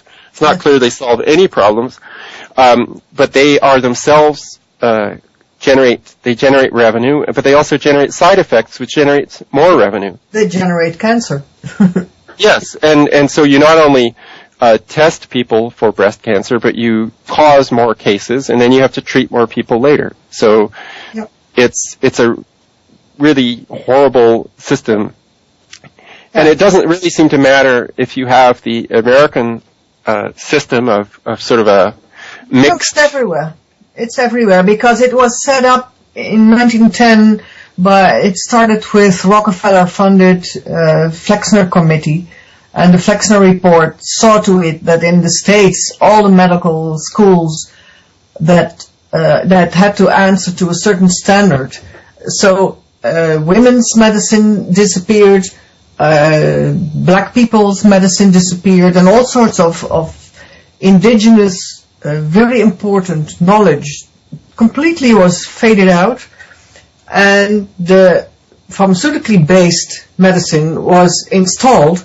And I have a book by Morris Beale. It's a book from 1949 in which he mentions the universities and the amounts of money for which these universities, both in the States and in Europe, have sold their souls to the devil, so to speak, because when they took money from Rockefeller Foundation and the Ford Foundation and the Carnegie Foundation, these universities had to drop everything that was non-pharmaceutically based. Yes, I think it's very clear that that was the case. Now, there has been a lot of pushback from individuals who have made choices not to participate in the allopathic medical establishment, but the average person who reads all the propaganda, who sees the propaganda, probably mostly gets it from television. Not necessarily the news reports, but even drama series, everything. It's everywhere. Yeah, I mean, the Centers for Disease Control in the United States actually has a unit that is out in Hollywood to influence, television and shows and films. They claim that they want them to be more scientifically accurate. Yeah. But there have been cases. There was one television show that attempted to dramatize the life of a woman named Christine Majori. Christine Majori had discovered that she was HIV positive, and she lived healthily for about 16 years, I think, before she finally died under somewhat mysterious circumstances. But it may be that she died because she took, for the first time in many years, she took an antibiotic. But in the drama, which I think was an episode of Law and Order, which is a very popular American we have show. That here too. Yeah. Yeah. In the drama, she was under the influence of this Machiavellian doctor, who I believe was a representation of Dr. Peter Duesberg, and dramatically, in the middle of this court case, she collapses on the floor of the courtroom and dies. To illustrate what happens to people who don't believe in their doctors. Yeah, right. But the reality was that Christine Majori stayed healthy for many years, and the women that she worked with when she was a mainstream AIDS educator, the women that she worked with at that time who all took the drugs, all died. So you have to wonder what the moral of the story is. But Law and Order produced a story that very much complied with the wishes of the Centers of Disease Control.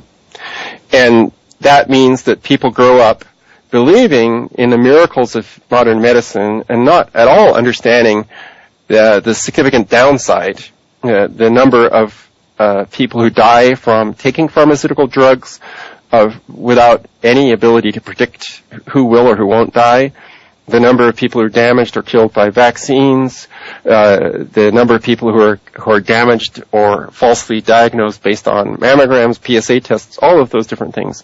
Most people have no clue about that.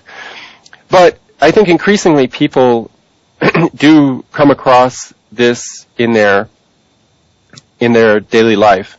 It seems that everybody I talk to has a story of damage from the allopathic medical establishment. There's somebody who took a drug and had a really, really bad reaction, or somebody who had a really bad outcome with surgery. And there are more and more people wanting to use alternative methods to maintain their health. I think some people just want to substitute alternative medicine for allopathic medicine, but I think people who think about it a bit more realize that the aim is to maintain your health, not to fix things up when they go wrong. Exactly. The aim is to stop getting sick in the first place. Yeah. Well, I know what medical assistance does to children with cancer. My son died because of the chemotherapy when he was almost 4 years old. So I know all about that. I'm really sorry to hear that. I think forcing chemotherapy on children is very similar to what they do with forcing AZT and other similar drugs on AIDS patients. Exactly. One thing I should talk about in some of the remaining time is some of the legal cases surrounding HIV and AIDS.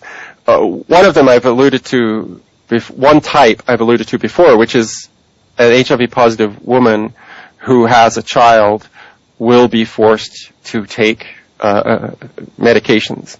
Yeah. And if these cases go to court, the courts almost always, not always, but almost always rule in favor of the medical establishment.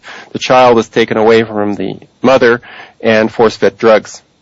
Yeah. And the strategy that seems to work is what I call false compliance, so that the parents agree with the doctors that these drugs are miracles.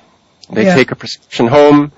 They agree not to breastfeed, and then they go home and pull down the blinds and do whatever they want. It's difficult because when you do this, you can't even necessarily tell your friends, because many of your friends will believe the propaganda and often will turn you in. So this has to be a deathly secret.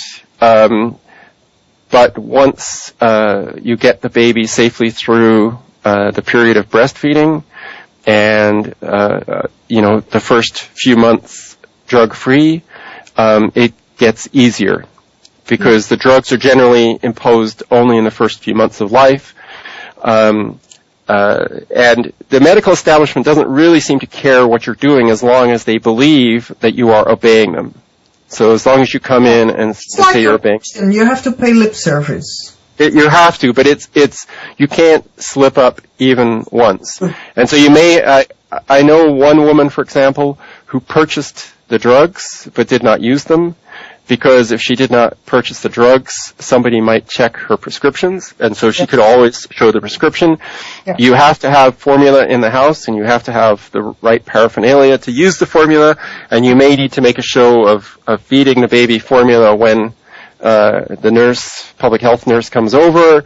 You just have to be very aware that you have no friends at all, especially in a medical establishment. Even your parents and your neighbors might turn you in because they will be doing what they believe is in your best interest. Yes, I know. And it's the same in the vaccination arena. If you don't vaccinate your children here in Holland, it's not mandatory, but if you don't vaccinate your children, then you better not talk about it. Yeah. It will backlash. Yeah. And yet, if you don't talk about it, then more and more people believe that everybody vaccinates and there's no problems. Yeah, right. It's a catch-22. But I always advise the women that I talk to, sometimes the fathers as well, that all your responsibility is to your child. Your responsibility is not to change the world, because if you try, you probably won't succeed. Nope. And the one thing you can do is you can save your child's life by lying to your doctors. Yeah, you can do one thing at a time and concentrate on what is important. Yes, right. Totally. Yeah. Another legal catastrophe in the area of AIDS is the number of people who are sent to jail merely because they had sex. This surely is heterosexual men. One man I correspond with in Canada was sentenced to 18 years because he had consensual sex with a number of women. It's generally in Canada they use, I think, 2 years per woman, and so they can quite quickly come up with a very high sentence if you've been even slightly promiscuous. The belief, of course, Canada uses some very strange legal logic in order to put these people in jail. There's no law in Canada that says it is illegal to have sex when you're HIV positive. It's all being done under the laws of fraud. So the logic goes something like this. You and a woman, a man and a woman have consensual sex. The man is HIV positive and does not reveal it to the woman. The court says, well, if the woman had known you were HIV positive, that she would not have consented to sex. Therefore, the sex was non-consensual. Non-consensual sex in Canada is called sexual assault. Since the weapon you used on this woman was HIV, a deadly virus, it is aggravated sexual assault. So we're now equivalent to beating a woman with an iron bar while you force her to have sex, or holding a gun to her head, or something, or a knife to her throat. We're now in that territory. Aggravated sexual assault is a very serious criminal charge that can result in sentences almost as long as first-degree murder. In addition, if in Canada somebody dies during an aggravated sexual assault, so if you beat a woman with an iron bar, have sex with her, and she dies, that becomes automatic first-degree murder, even if this was a crime of opportunity. There was no, it was not planned. It just happened. The iron bar happened to be lying there as you raped this woman, and you happened to use it, and it was all done in the heat of the moment. If it wasn't for the sex aspect, that might be considered second-degree murder or manslaughter. But in the case of aggravated sexual assault, there is no need to prove intent. It's automatically first-degree murder. And one person in Canada was convicted of first-degree murder because two of the women he had sex with later died of a drug side effect. So, in other words, what happened is they discovered that they were HIV positive, probably because they had been informed by the police about this man and had gone and got themselves tested. Probably had nothing to do with him. They took the drugs. They died of a drug side effect, and it was blamed on the man, and he is now going to spend probably all the rest of his days behind bars, which may not be that long because they will almost certainly coerce him into taking antiretroviral medications. So there will probably be a very small article. Suffering will be short, yeah. Yes. So there'll be a very small article in a newspaper in a couple of years saying that Johnson Aziga died of AIDS in jail, after 3 or 5 years after being convicted of first-degree murder. Something like that. So these cases are increasingly common, but in the United States we've had, there's been a real change because of an organization known as OMSJ, which I think stands for the Office of Medical and Scientific Justice. And what they have been doing is they have been going to these court cases and questioning the HIV test. Because if you read the label of the HIV test, you read all the caveats. You read what the test can't do. And so then they make it known to the prosecution that they're going to question the HIV test. And when they have an opportunity to question the expert witnesses, they generally can show very quickly that the expert witnesses actually know very little about HIV testing, and particularly know very little about the limitations which are printed on the label. And so most expert witnesses will excuse themselves from the case, saying that they don't actually know enough to be an expert in this case. And so there have been some really dramatic successes where somebody facing 20, 30 years in jail has had the charges dropped entirely, or in order to save face for the prosecutor has had a slap on the wrist, probation, or a year in jail, or a fine, or something like that.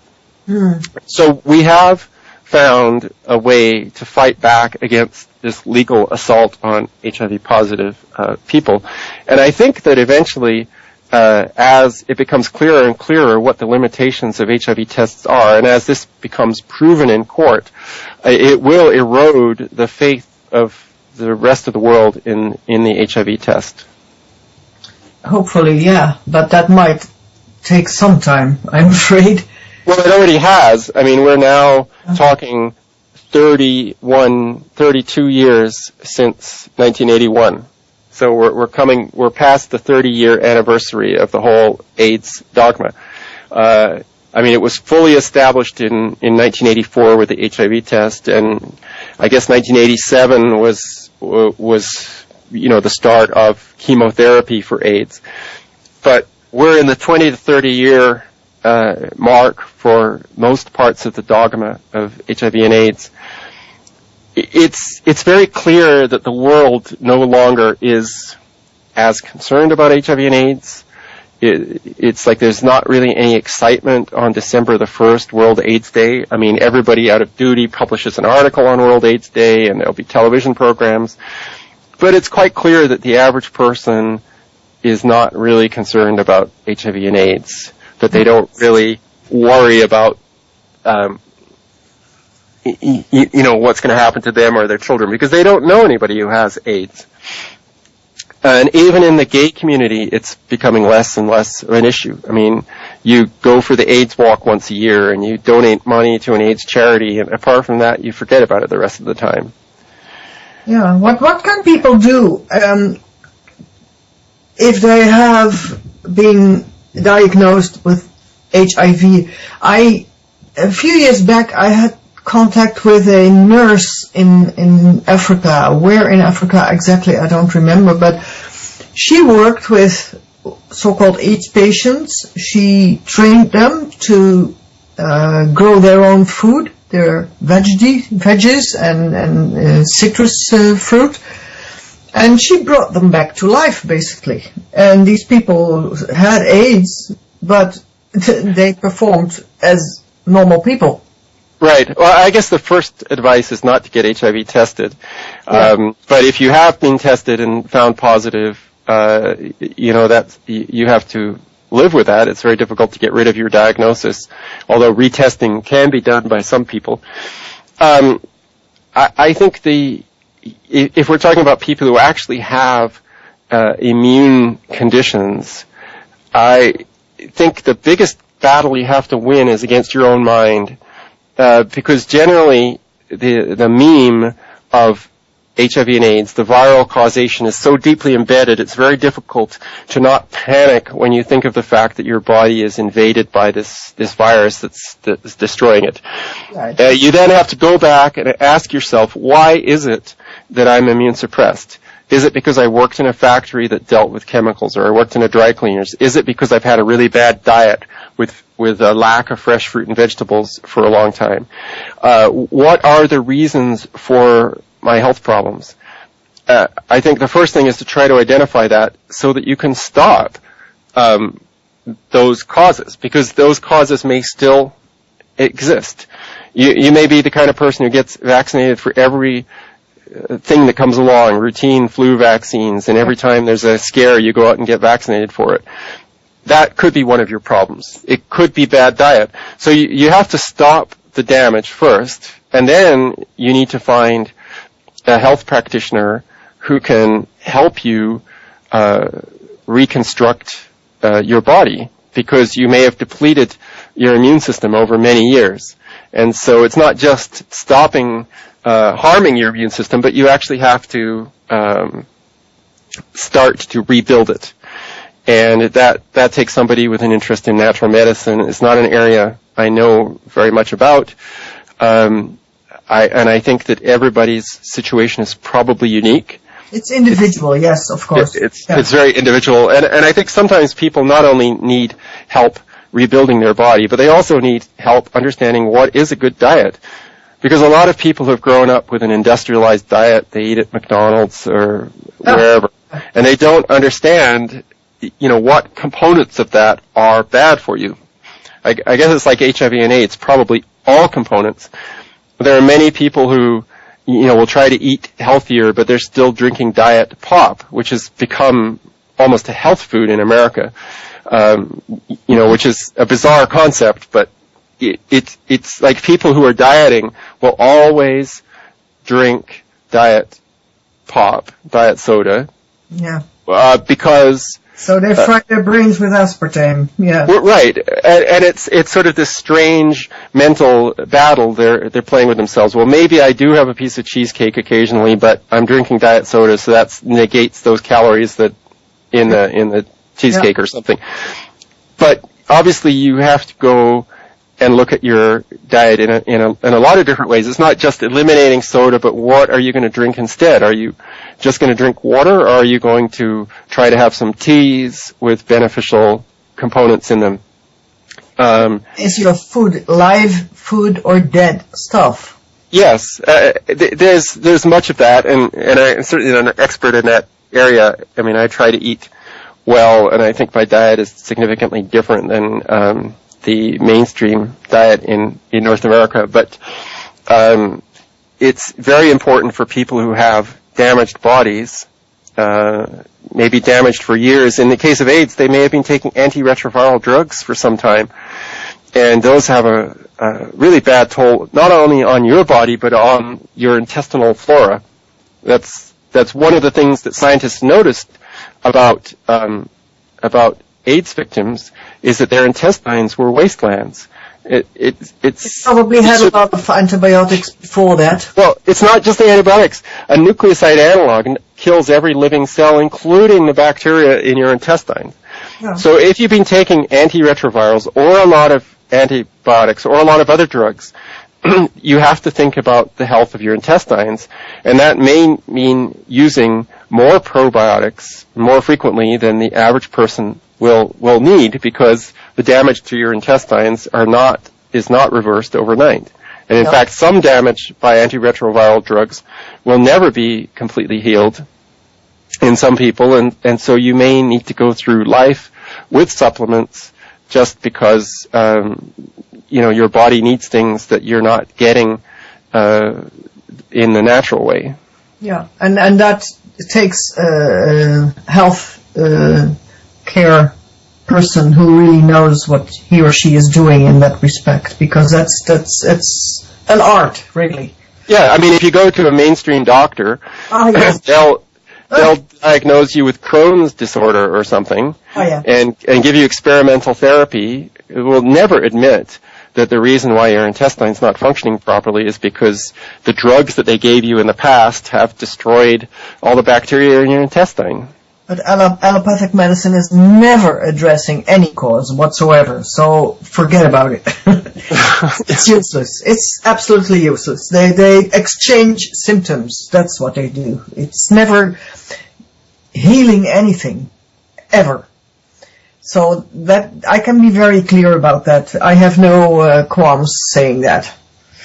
It's hopeless. So yes, you have to realize what is the right food, and even that is individually different from person to person, because if you look at Ayurveda, for instance, they work with body types, and the vegetable with like onions or garlic is good for one body type, but not good for another body type. So you really have to dig into these things to really know what's what, and then learn to listen to your body. Yes.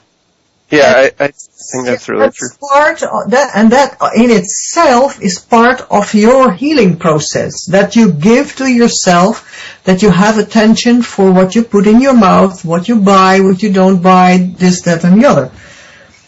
It's a process of healing, and you can give that to yourself. And I think with AIDS, but with any diagnosis in Western medicine, you are being taken away from where it's at, yourself. You have given away the responsibility of your body to a doctor. No, it's not there. It's your own. Well, actually, that's an important point. I know we're running out of time, but I think that the AIDS establishment picks on people who are looking for somebody to guide them.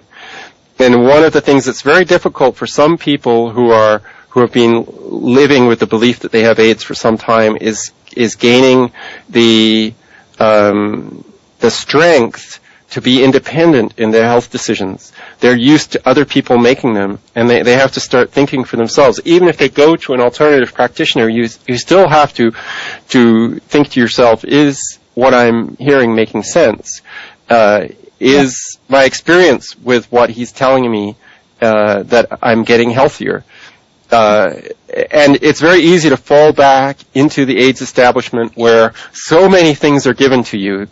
You can get a free health club membership, food stamps, your prescriptions are paid for. You're looked after really well in the AIDS establishment. And if you're a person who doesn't really like being independent, it's very tempting to fall back on that.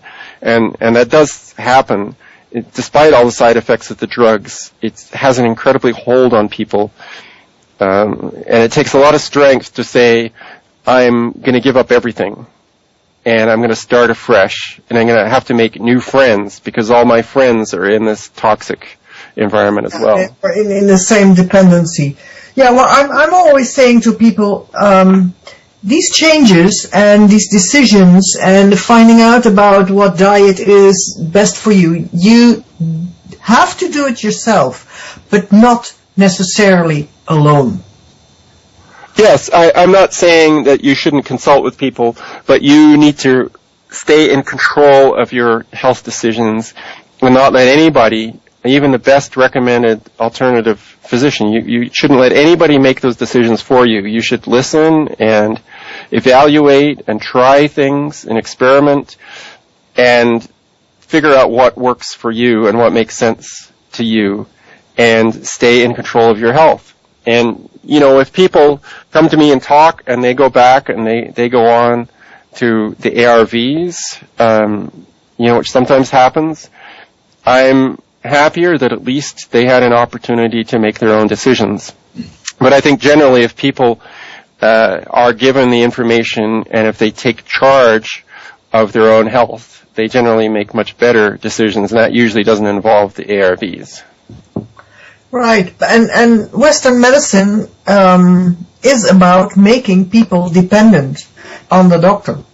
Yeah, it's a promise that you don't have to think about your health until you get sick, and at that point we will tell you what to do. Yeah. And it's incredibly economically successful. For them, yes. For them, yes. Not so much for you. No, not at all. But then you don't count anyway. I mean, the allopathic medicine is a system set up for the benefit of the insiders, not for everybody else. Just like the Western economic system is set up for the benefit of the warmongers and... Yes, cannon fodder. That's what they are. The useless eaters. Yeah, right. Yes. Yeah, but I'm not. Are you, David? No, I'm a pacifist, and I reject most of allopathic medicine. I mean, if I get hit by a car, I'd be happy to show up at the emergency department. Yeah. Then you talk about the technical part. What we're objecting to is the pharmaceutically based, the patented medicine. Yeah. That is totally wrong. Yeah, I do not take pharmaceutical drugs, not even aspirin, which is almost not considered. I've had that in my home for 30 years. I use all sorts of other things, but never that. Yeah, I'm a simple guy, and if I get something that could be called the flu, I just grin and bear it.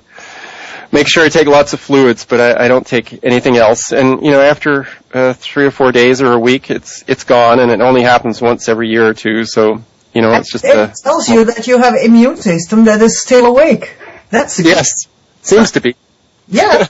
Yeah, it's the people who never have flu, and all of a sudden they have some complaint, they go to the doctor, and then they have cancer phase Z or whatever. Right. And months later they're dead.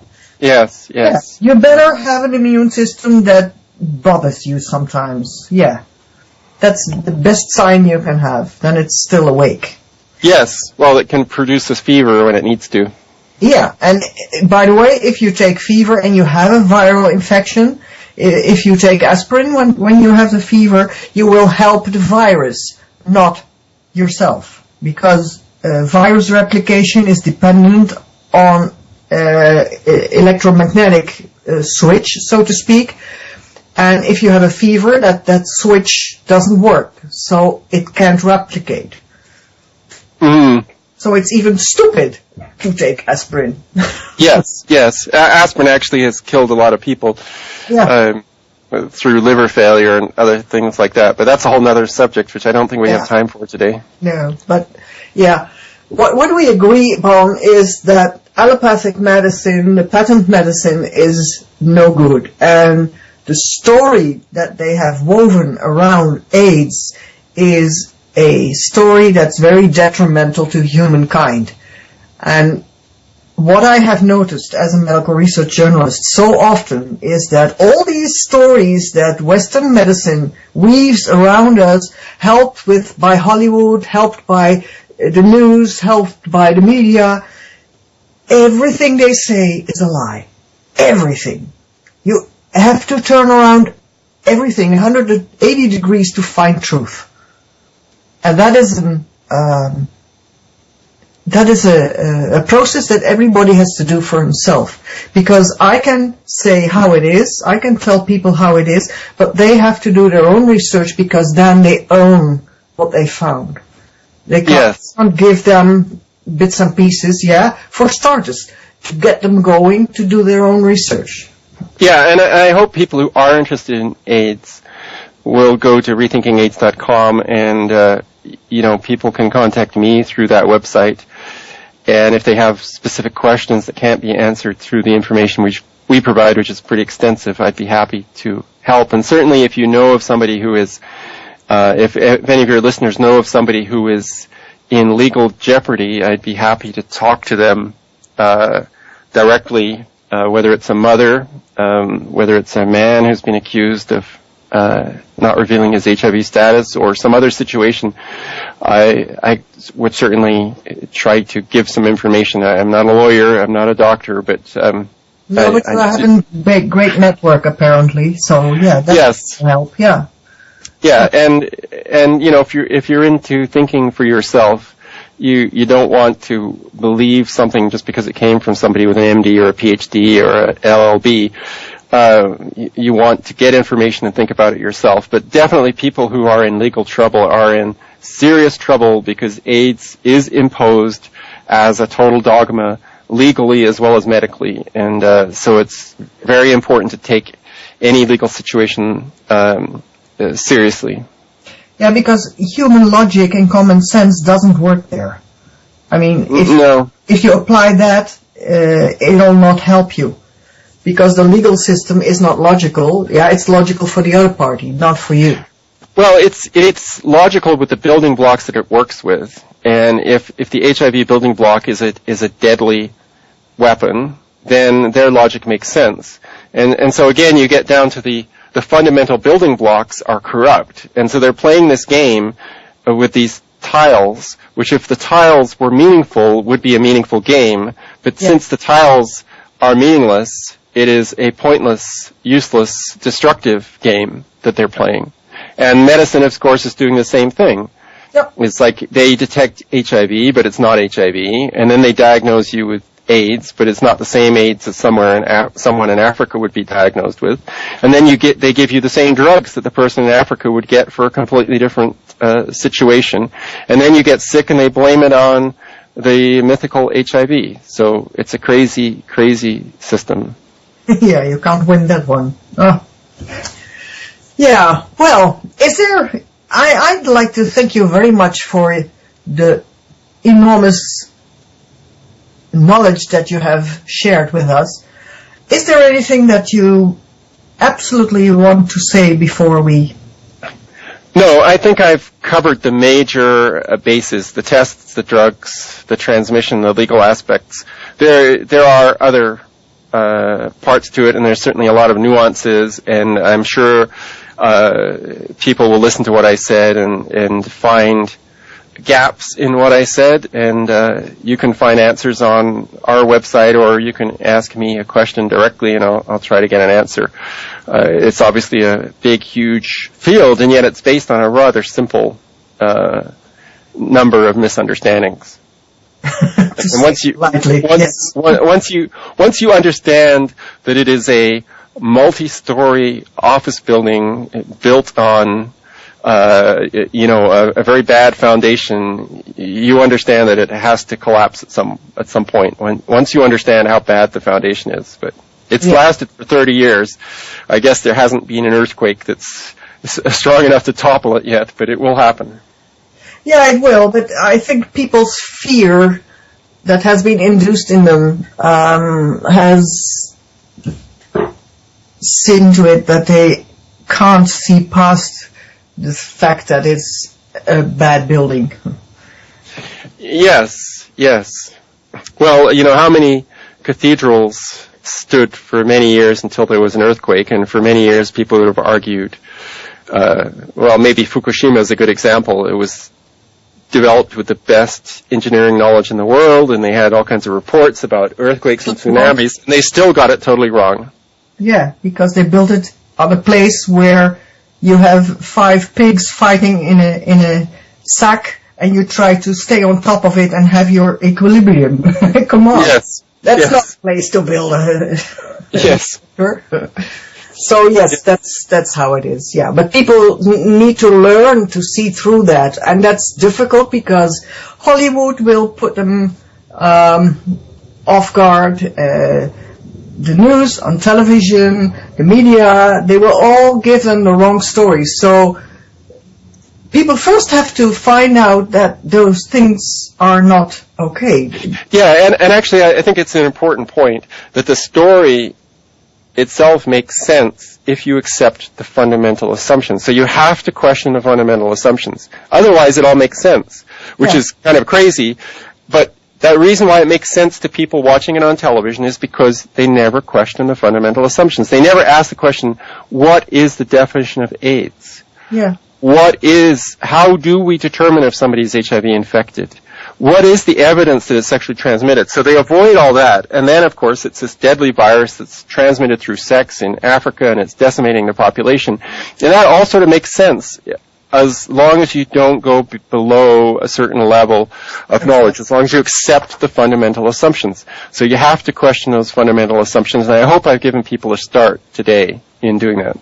Yeah, I really hope so too, because it is so absolutely necessary that this thing topples. Yes, it is. It is. And I can't thank you enough for having me on your show. I really appreciate the opportunity. I tried to give you a platform to really dish out what is all there to be said about it. That's important, to give people the tools to really go and do their own research. So, yeah, I think we did that. Yes, I think people have a good start. Yeah, I think so too. So, that leaves me to thank you very much, David. And if there is a moment that you have a message that you absolutely want to tell, you're always welcome in my program to use that as a platform. Thank you. Because I find it very important that people get the right sort of information and not the mainstream baloney. Yes, I agree. Thank you very much. I appreciate it.